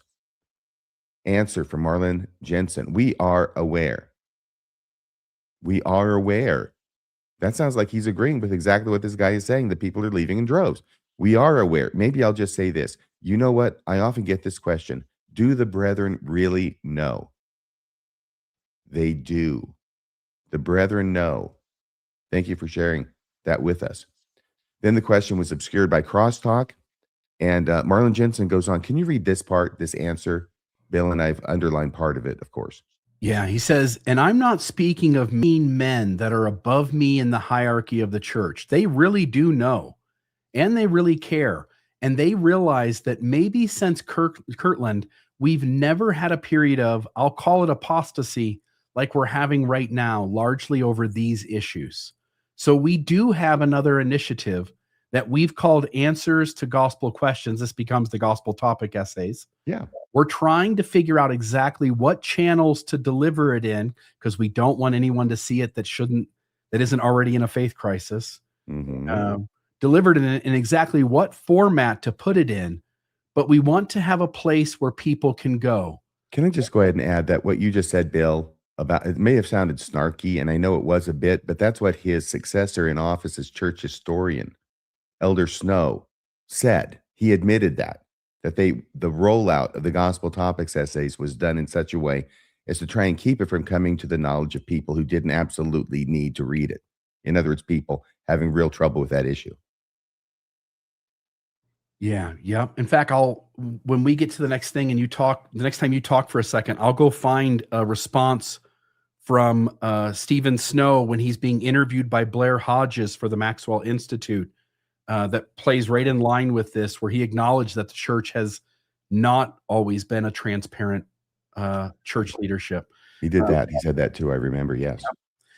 So I'll just finish here. He says, we're trying to figure out exactly what channels to deliver it in, exactly what format to put it in, but we want to have a place where people can go. Eventually, it will be multiple clicks deep and not really shared. Again, how many years was it where ward members were like, I don't even know those exist. Bishops didn't even know those exist. Nobody talked about them. I think 2013 was the first appearance of one. And Yeah, it was December. So it's Yeah, like, I think it's maybe not till 2020 that the average member in the ward even knows they're there. I don't think that year has come yet that the average member in the ward knows they're there. Do you think so? I think maybe a little more than half the people in the church now know the gospel topic essays exist. I have another idea for your next survey, Jeff Strong. Find out how many members know about those freaking essays. Yeah. Okay, question yes. And then his answer now he goes on. So we are trying to create an offering that will address these issues and be available for the public at large. Once again, those are the gospel topic essays that they will become for church leaders, because many of them don't have answers either. How many of the church leaders even know the essays exist? Maybe a few more than the average member, but not that many, which can be very disappointing to church members when they go to their church leaders with a question and they don't even know about the question, much less the answer. And to people who are losing their faith or have lost it, and we hope to regain to the church. That's the whole point of this. So we're right in tune with you. We know it's there. It just takes a while. And the question is right. And then the answer from the church historian is, it's one thing of a number that we're working on. One thing of a number that we're working on. There are a bunch of different things they're going to be doing. But you're very much in point with what we're talking about. Okay, so that was 2011. When the church historian says, we've never seen people leaving the church since 1837, for crying out loud, like they are now.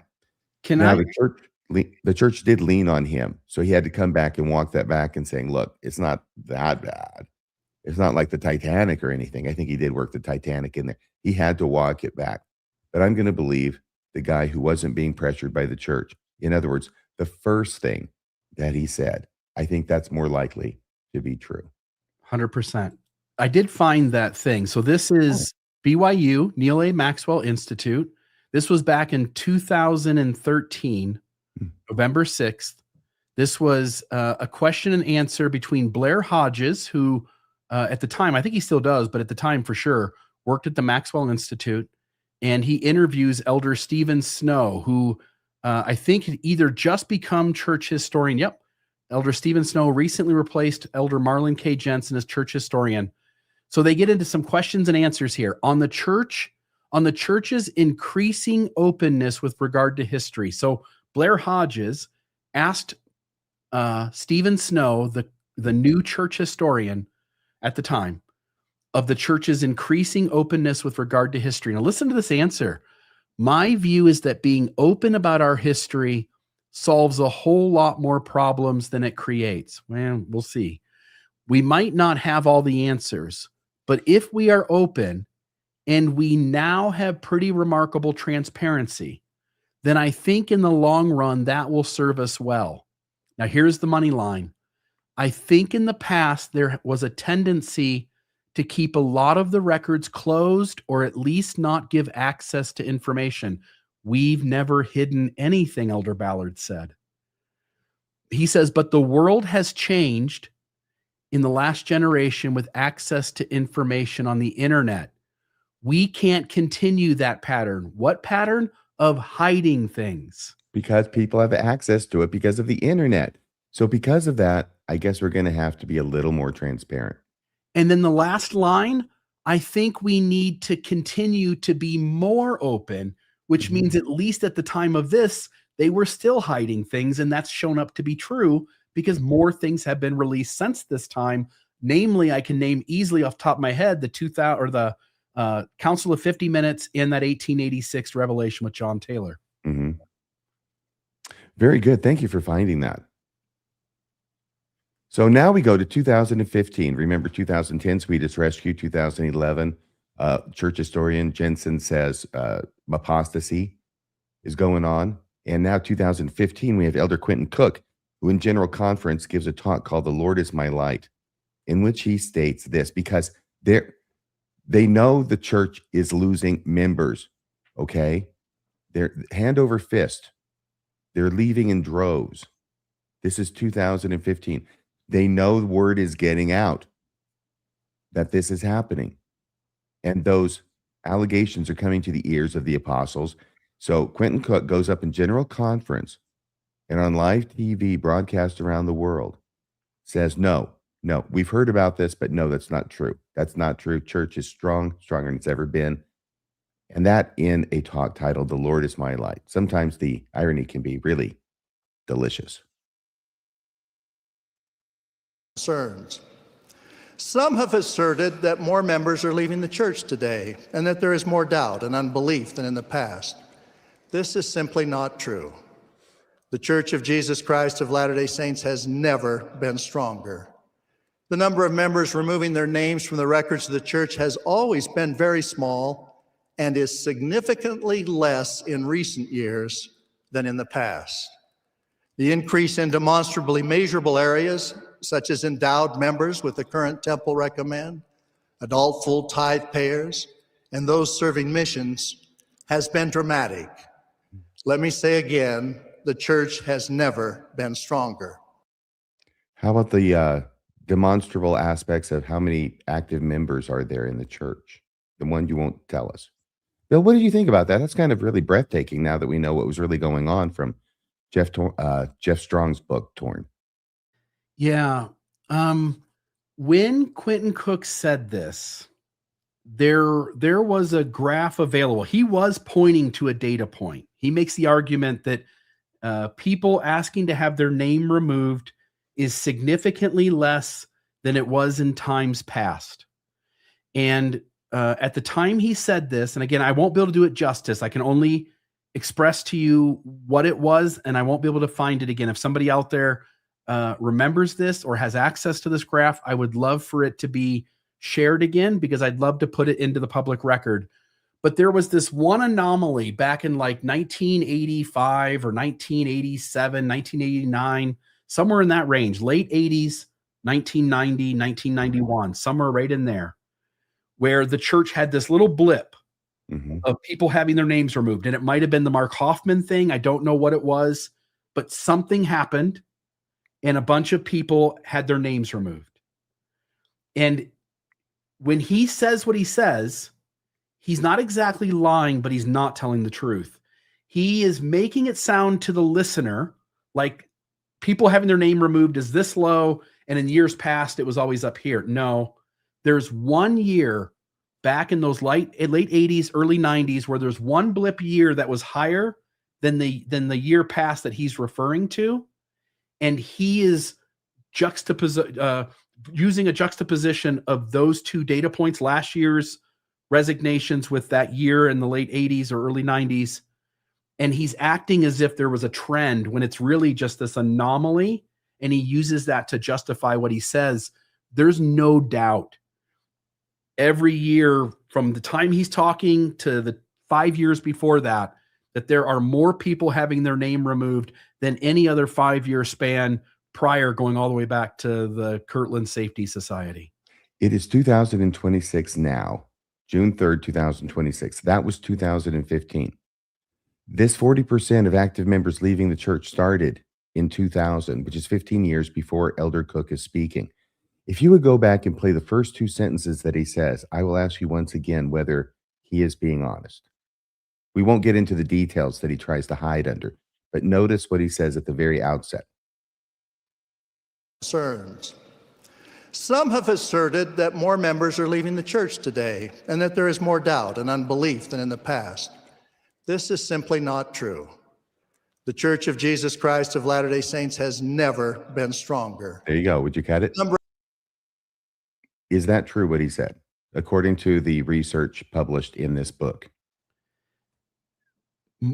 More people are leaving, and there is more doubt and disbelief among the members. Again, Jeff Strong is also saying not only do we have the people who leave, but of those who stay, they no longer are as orthodox, and they're all a large chunk of them are uncomfortable with belief, to the point where 18% of the 52%, whatever it was, that were 56% that were staying, 18% of them stay and don't believe.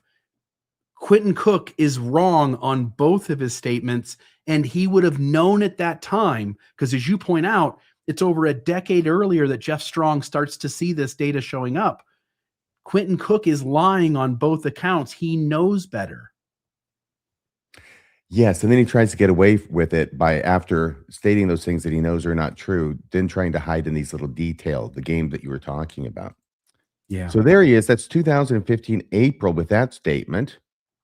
And interestingly, shortly after that, over at the old Mormon Dialogue and Discussion Board, you remember that, Bill? I love that. It's Discuss Mormonism now. Oh, no. That's a different one. Mormon. This is the Mad Board. Yes, the Mad Board, the aptly named Mad Board, Mormon Apologetics Discussion Board, which is what it was originally named. Then they changed it after they got so much fun made of them for being Mad Board. Now Mad is on Friday night and doing spectacularly, I must say. But this is from Scott Lloyd, who did an OP, an opening post. The church has never been stronger, Elder Cook. And he says, Elder Quentin L. Cook, by the way, this is sort of an apologetic board, if you hadn't noticed. Elder Quentin L. Cook debunked. Hey, let me see here if I can. Here we go. Yeah. Elder Quentin L. Cook just debunked the anti-Mormon talking point. Geez, did you not hear what Marlon Jensen said in 2010, just 5 years before this? Scott Lloyd, by the way, he fashions himself as a reporter. He has a job as a reporter for the freaking Deseret News, and this is the kind of stuff he says. Elder Quentin L. Cook just debunked the anti-Mormon talking point that there is an unprecedented mass exodus from the church going on today, he says. I think today is when, it's April 4th he posted, so that's probably when Elder Cook said. I think that sentence might be grammatically infelicitous, but what do you expect from a reporter for the Deseret News? So anyway, that's what he puts up there. And I put this up here so that everybody would know this is how it was taken. This is how it was reported. And this is the guy right there. There's Scott Lloyd, who shows up over there. He's probably still over there with his little Daffy Duck avatar. He's the reason I got banned. Well, one of the 3 times I got banned from this message board, I think it was the last time, is I got banned because of this guy. Because, like I say, he's supposed to be a reporter. Remember, he's the guy who did the reporting on Elder Holland's talk back in 2017, summer, MTC, New Mission President training about those 2 brothers, the good brother and the bad brother, and that whole story about the 2 Doberman pinchers and the clubhouse of the Satanist helpers down in Los Angeles. And that whole miraculous thing, right? He reported it word for word in the Deseret News. And then it turned out that Elder Holland withdrew the whole thing because it wasn't true. Yeah. Well, parts of it were true. Just all the miraculous parts of it were not true. Go ahead, Bill. I'll just note, you and I have a similarity. I think Scott Lloyd is responsible for one of my suspensions or banning from the Mad Board as well. Holland tells that story. Scott Lloyd is a journalist. Mm-hmm. And he just prints the story without doing any fact checking. Lloyd told you in that moment, he did not have the ability to discern an absurd story from a true one. And I will also note, if you go to that Mad Board and find that original discussion about the Elder Holland story, you and I were having conversations behind the scenes, talking about how before that story got retracted, we were having conversations about how there's no way that story's true. Yes. You did an episode where you talked about all of that. Is an episode of Radio Free Mormon, talked about all of that. In the meantime, I'm on the Mad Board. If you could probably still find that original thread where prior to the retraction, I'm telling Scott Lloyd and everyone on there, like, guys, this story is not true. You watch. That's not a true story. Scott, you should have done some better journalism. And then Holland had to retract the story. Some folks in this space notice the BS, and some folks work as journalists, and the truth just blows right past them. That's what I was busting his chops over publicly. You didn't do any investigation on this. You just took it as it was told you. And he's going, well, that's my job. That's my job, just to be the lapdog for the apostles of the church. That's my job as a reporter. And I just said, you're a hack. Scott Lloyd, you're a hack.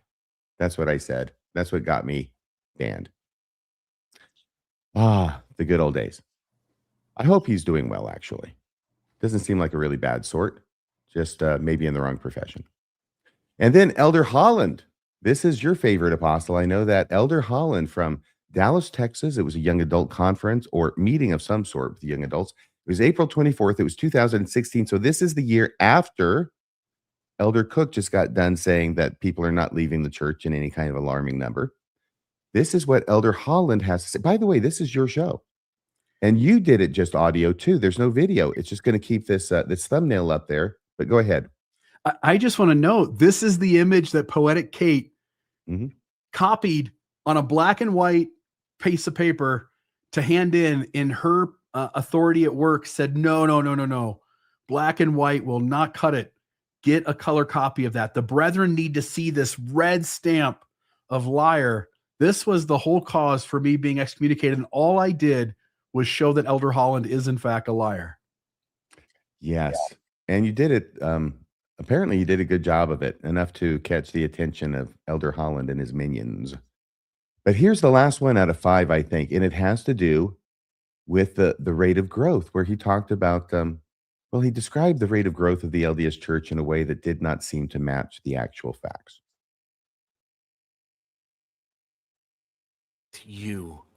So there's the 4th example, but that's just the 4th one. Here comes example number 5, which I find, Elder Holland has been called out on these everywhere along the way.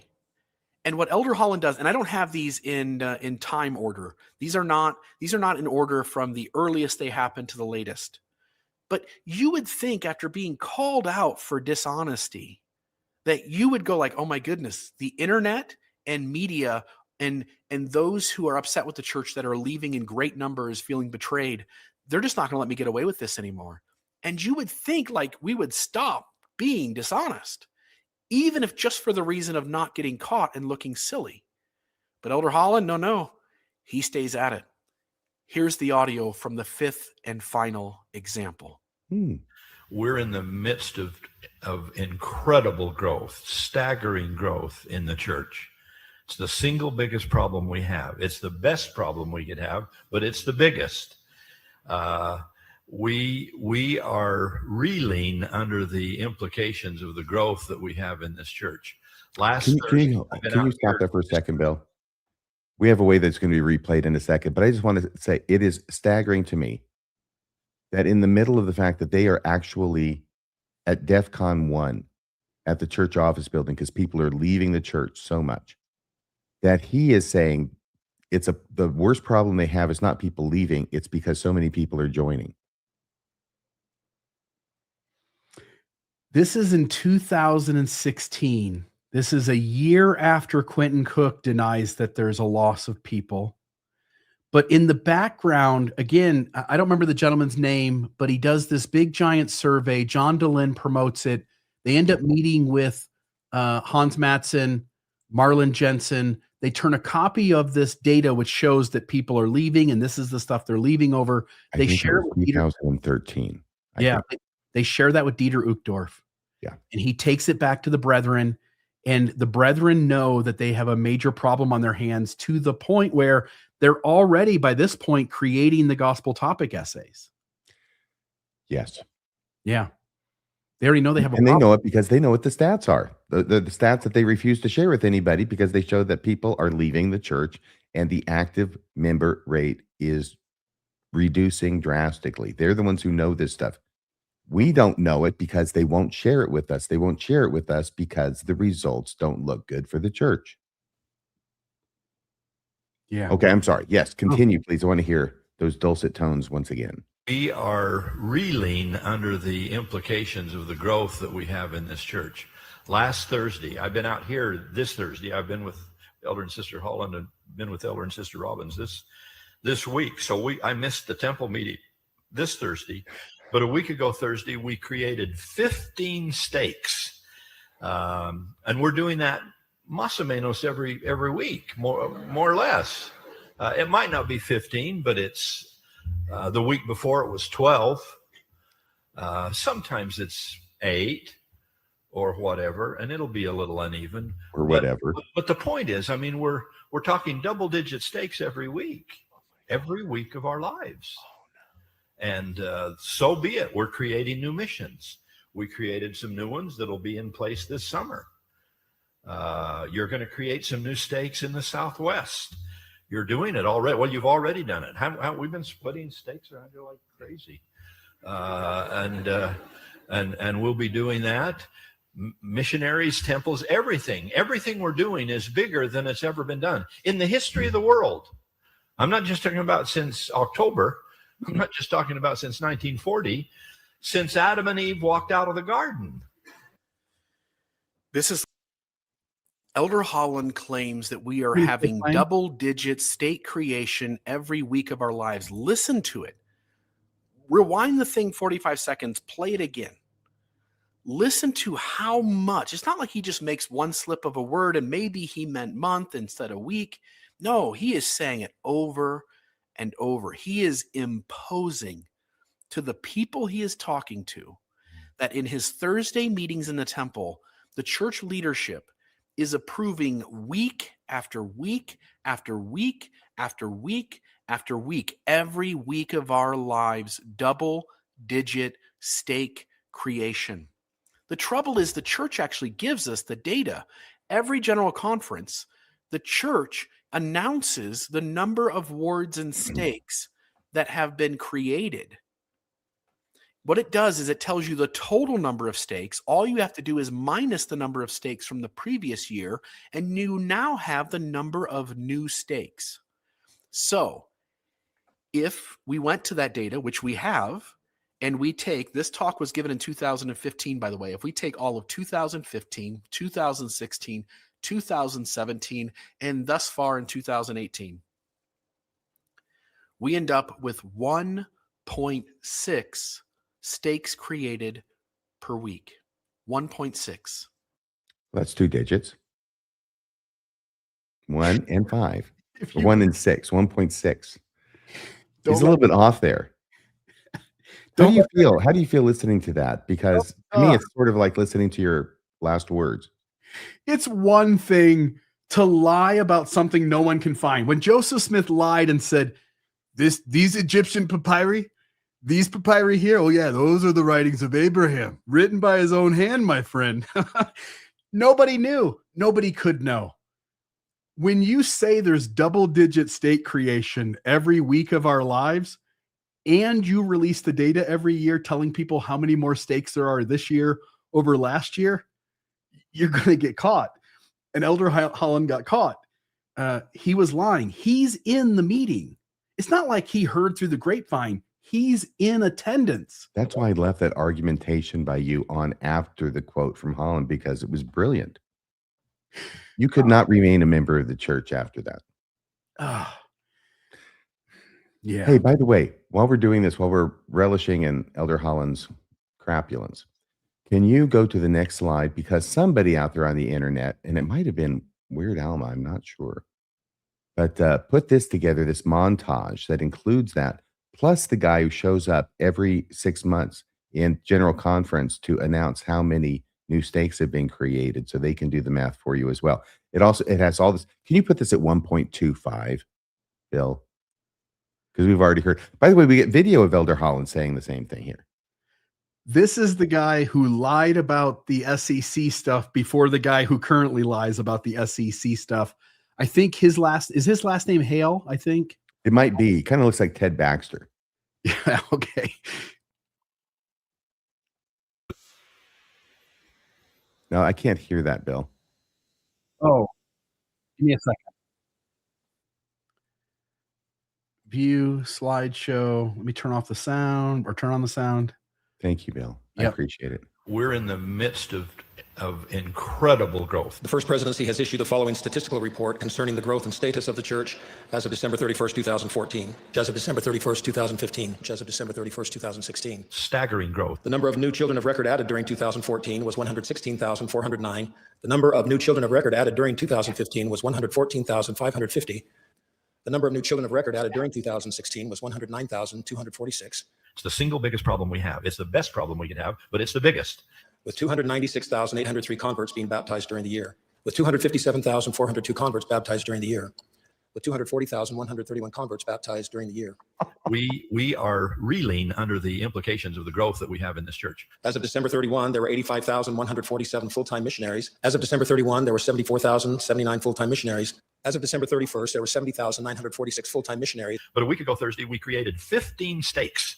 And we're doing that más o menos every week, more or less. The total number of stakes at the end of the year was 3,114. The total number of stakes at the end of the year was 3,174. The total number of stakes at the end of the year was 3,266. And we're doing that más o menos every week, more or less. It might not be 15. 3,114, 3,174, 3,266. It might not be 15. The week before it was 12. 3,114, 3,174, 3,266. The week before it was 12. Sometimes it's 8. 114, 174, 266. But the point is, I mean, we're talking double-digit stakes every week of our lives. 114, 174, 266. We're talking double-digit stakes every week of our lives, or whatever, and it'll be a little uneven. But Lying. it's the single biggest problem we have. Lying. It's the best problem we can have, but it's the biggest. Wow. Had you seen that before? I've seen parts of it. I have not seen that in its entirety. I'll say this, by the way. Even if you grant Elder Holland misspoke and he meant every month of our lives, Mm-hmm. 1.6 is 3.2 is 6.4, somewhere in the range of about 6.6 or 6.7 Let's make it 7 per month. Let's make it 7 a month. Yeah. So even if he meant per month, Mm-hmm. it's not double-digit state creation. And it's just lying. It's just leaders lying. When Elder Oaks says electroshock therapy was gone by the time I got there, it's Yes. just lying. Oh my gosh. There should be a teaching about this in the gospel of Jesus Christ. I would put it in the gospel principles manual where all the newbies see it so that at least everybody gets it once. I think we should have a question, maybe the last question, to show how important it is in the Temple Recommend interview about honesty. Are you honest in your dealings with your fellow men? That is a great idea. Let's put it in there. All right, so let's see what's going on up here. So we had that. We had this gentleman. Oh my gosh, now Jasmine. Okay, so this was back in, what was it? That was the 2016. So we've had 2010, 2011, 2015, 2016. Now we're going to skip ahead to 2025, when, if it had not been evident by then, which it was, that the church is losing members hand over fist, it should have been by 2025. But even though I don't matter whether the church is growing or not, the church apparently really, really cares. So much so that they will put out disinformation that they're actually growing when they're not. And then they'll have influencers come to otherwise closed meetings at the MTC, where Elder, once again, Quentin L. Cook, is going to be giving false representations and saying that the church is actually growing, so that now influencers like Jasmine Rappley here can go to their audiences and breathlessly report on the fact that she's debunking the lies that we are telling. New numbers show that it is flat out false to claim that members are leaving the church in droves. I cannot tell you how many times I've heard the claim that religion's in decline and the Church of Jesus Christ of Latter-day Saints is hemorrhaging members at an alarming rate. But according to numbers just shared at a private seminar in the Missionary Training Center, that is simply not true. Apostle Quentin L. Cook just told missionaries that the church just had more convert baptisms in the last 12 months than any other time in its history, with over 308,000 converts. And that number is growing.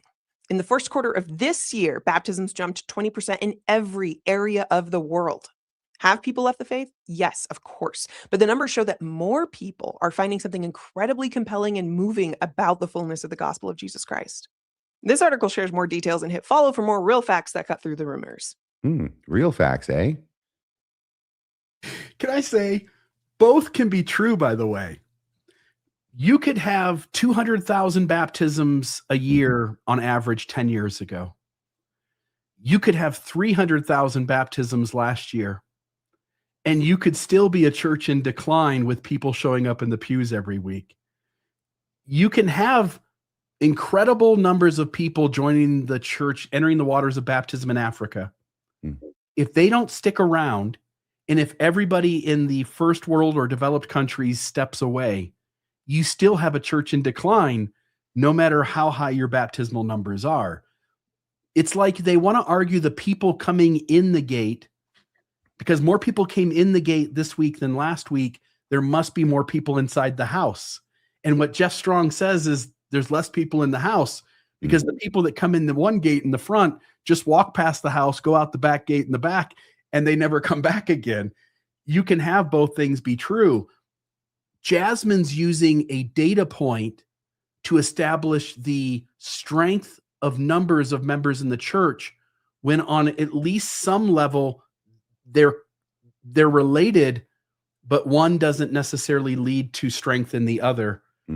And in this church, all the data we see points to what I just said being true, that in developing countries, people are being fooled into joining Mormonism. I'll say that. But they're not staying. And in developed countries, the data is pointing to people stepping away significantly, to the point where even though the church says they're growing in every area, we just showed a Salt Lake Tribune article that said that the church is in decline in the United States of America. Yes. Very good. Okay.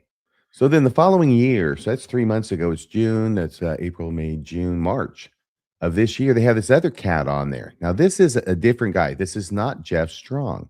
Okay. I forget his name right now, but I'll have it on a document. This guy, apparently, he's like a teacher at the religious school of education there at BYU. I say that because that's what it says in a Deseret News article later. But anyway, this guy's on there talking. Look at that arrow. That looks like the arrow on our thumbnail. That's like 9 months after Jasmine got done saying this. She's over here and going, oh my gosh, this is horrible news. Now, this fellow, I think, is trying to sugarcoat things more so than Jeff Strong. But this is July of 2025. So just last year, a year unlike any other, the church reports record global growth. I wanted to show you the reporting on what it is that Elder Cook said. So here's the church news report on Elder Cook's comments in the 2025 MTC training, and I believe that this is the same training that Jasmine was invited to attend. A record number of people are joining the Church of Jesus Christ of Latter-day Saints. Last year, over 308,000 people joined the church. This is an increase of about 50,000 from the previous year and the highest number of converts in a quarter century. In fact, convert baptisms were higher than in any 12-month period in church history between June of last year and May of this year. The numbers were shared by Elder Quentin L. Cook of the Quorum of the 12 Apostles last month at the Provo Missionary Training Center. He said, as exciting as this increase in baptisms is, we're delighted to learn that the increase for new members attending sacrament meeting was even higher. Elder Cook pointed to the Lord and said he is the reason. Elder Cook also said, when missionaries understand and continually apply the missionary purpose, we see miracles in the Lord's work. And that's it. It'll cycle around to start again. So not only are there more people joining the church, there's more people who are staying in the church, as reflected by more attending sacrament meeting after the baptism.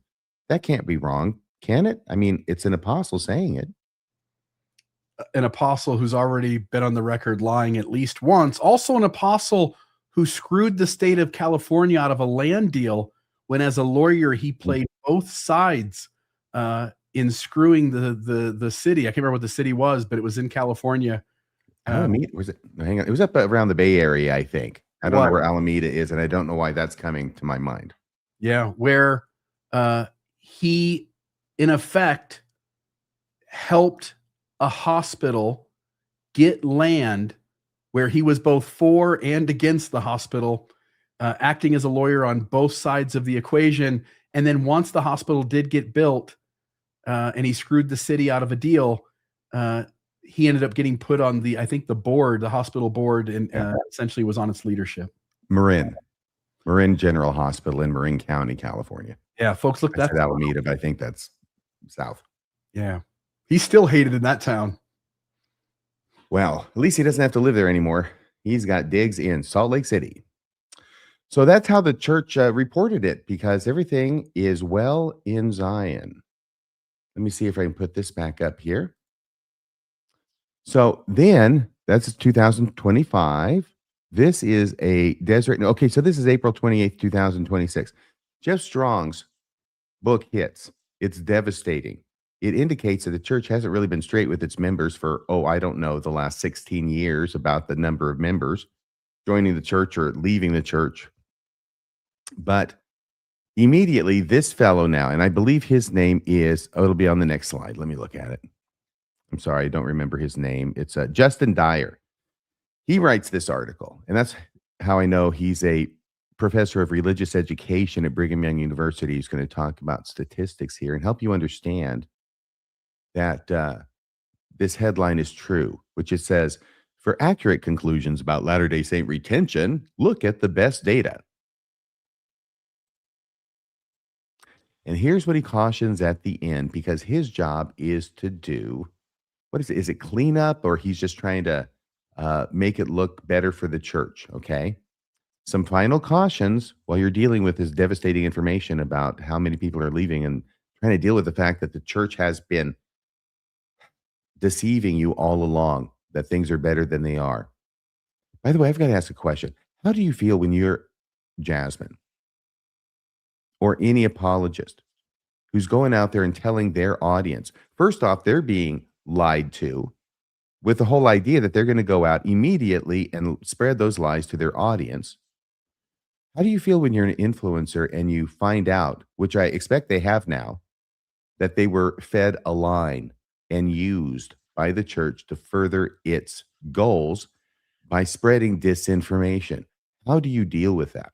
It's an open question. I don't have an answer to it. What do you think, Bill? It has got to be you want nothing more than your religion to be true. You don't want to be the fool. You don't want to be the one who argued for something that turned out to be absurd. And so there's this motivation to try to figure out the way around it. Mm-hmm. And the only way in Mormonism is so absurd. There are literally 1,000 issues where you can go, that issue alone demonstrates this is not what it claims to be. So the only way to work around that, it got too, you and I did it for a while until it was like, I got to do it this much. Like that's absurd. You have to start being dishonest to yourself. You have to start deceiving yourself in order to do it. Mm-hmm. And so again, when I listen to Jasmine, I listen to Jacob Hansen, there's a grossness to how they want to talk about the issues or avoid talking about them in various places, so as to not have to be accountable to where the actual questions lead. I get it, because I've been there and I've done that, and I got the T-shirt. And so at some point I came to that position, but I'm wondering, I don't know how they'll respond. You're right. Either they'll figure it out or they'll go into overdrive and double down in order to make it not mean that. Sort of like this article where we have the final paragraphs. And I just want to, Bill, could you read that one paragraph, just the first one? Yeah, I just want to know, again, this is a paragraph in Yes. the comments of, is this a Deseret News article? Yes. Where they're talking about the incredible growth. Where they're talking about, I think what they're talking about is the fact that Jeff Strong doesn't really need to be taken so seriously, or it's not as dire as you might think. Yeah. While Jasmine says incredible growth, while the was it Jeff Dyer? What was the other gentleman's name? This is Justin Dyer, and I didn't realize I was making a pun when I did it, but yeah. Yeah, so Justin Dyer, and he's having a conversation with Neil and Jasmine, talking about how there's incredible growth, and us critics of the church are wrong in light of all of that. Well, they're talking about things are, this is the new face of ex-Mormonism and why it is people leave, and there's people leaving, but it's still growing. So they're like trying to say they're talking about apples instead of oranges. Remember, I posted this on my Facebook page and said, well, this looks like a huge turnabout for the apologists, and then we had people coming on, including, who was it? Blake, what's his name? He's a rather unpleasant fellow. The philosopher. You remember him? He wrote the book about the God and Blake Osler? Yeah, that was the guy. Thank you. I thought you get it at Unpleasant, but it Mhm. took a little bit more. Yeah, he came on and saying, "Well, that's two completely different things."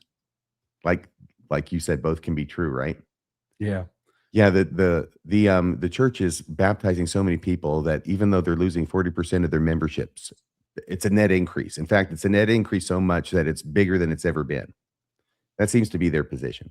So in light of that, this paragraph Yes. from the Deseret News, some Ooh. final cautions. Yes. While one survey may estimate a substantial decline in the percent of the United States that is Latter-day Saint, more methodologically rigorous surveys designed to capture religion in the United States point to a smaller decline that is not statistically significant. That's still lost though, right?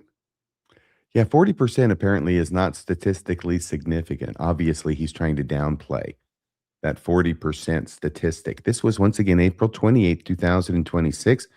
It's now June 3rd, so April, May. That's basically just a little over a month ago they published that. Okay. And there was that slide once again, which I want to leave you with. This is the last slide of tonight. We're approaching 2.5 hours. Thank you for sticking in there with us. By the way, thanks for watching, and thanks to all of you who show up. And it's great to see you here. At one point, we had 900 people watching this live. It's 882 people now. And so thank you all for joining us. I hope you're having a great time in the live chat. If you're not, you should go to the live chat. If not to participate, which we encourage, you can just lurk and watch other people having a great time.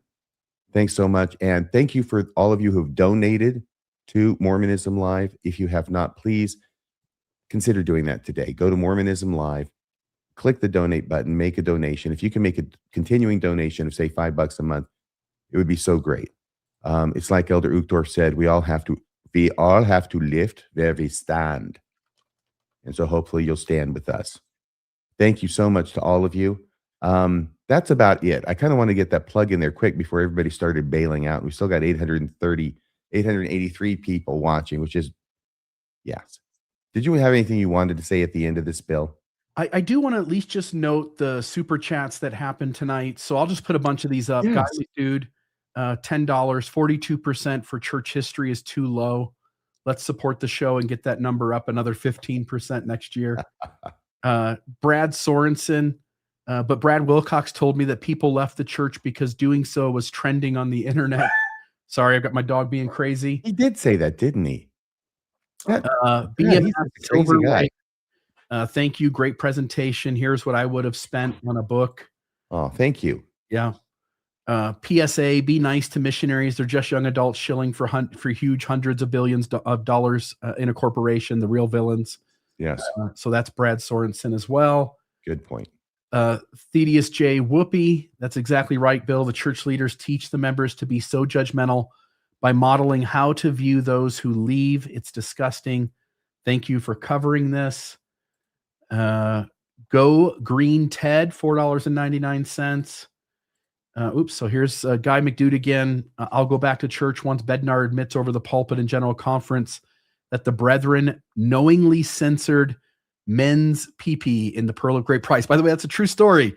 At one edition of the Pearl of Great Price, Min, who is supposed to be Heavenly Father upon his throne, has an erection. And in a later edition, Elder Oaks at the head of that committee had that change so that men's genitals were removed. And then in the following edition after that, it was placed back in.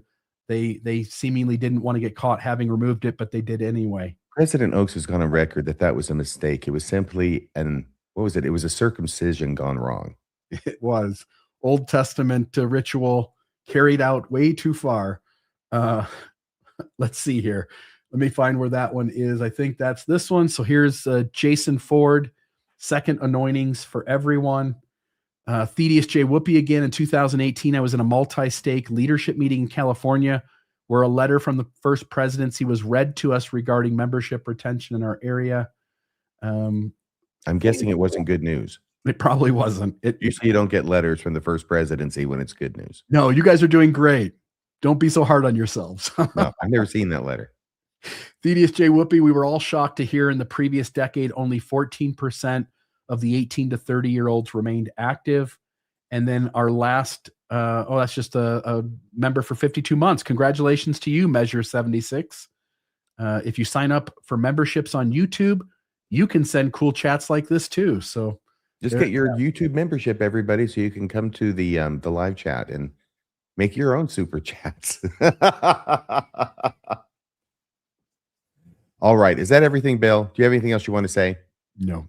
Okay, so it is Wednesday night. Thank you so much for watching our show. I'll be here Friday evening for Mormonism After Dark. I'll be joined by my esteemed co-counsel, Colby Reddish, who's up to no good, I'm happy to say, in the podcasting world. And we'll talk about what he's been doing. And in fact, I don't know if you even know this, but there's this guy who's a Mormon. He's an apologist. I think he's called Mr. Logic or something like that, the Logic guy.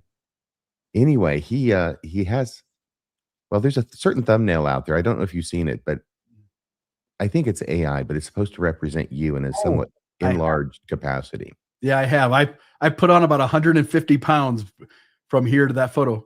By the way, it's strange, right? They're claiming that they're pretty sure it's me in the video. Suspiciously like. This guy sounds suspiciously like Bill Reel. Did you think it sounded Not a anything like? bit. Never, not even close. They thought it was the same cadence. It's my cadence that this guy's using. No, and one of the reasons I knew it wasn't you is because that person did not say the word deeply once. Or demonstrable. Or imposes. Deniable plausibility. Never said that. Now, that I would have known that was Bill if he'd said deniable plausibility. But no, he didn't.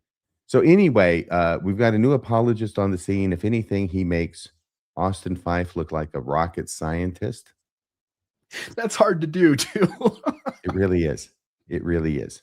Austin Fife's elevator may not go all the way to the top, but this Logic dude's elevator doesn't even get off the ground. That's how I'd put it.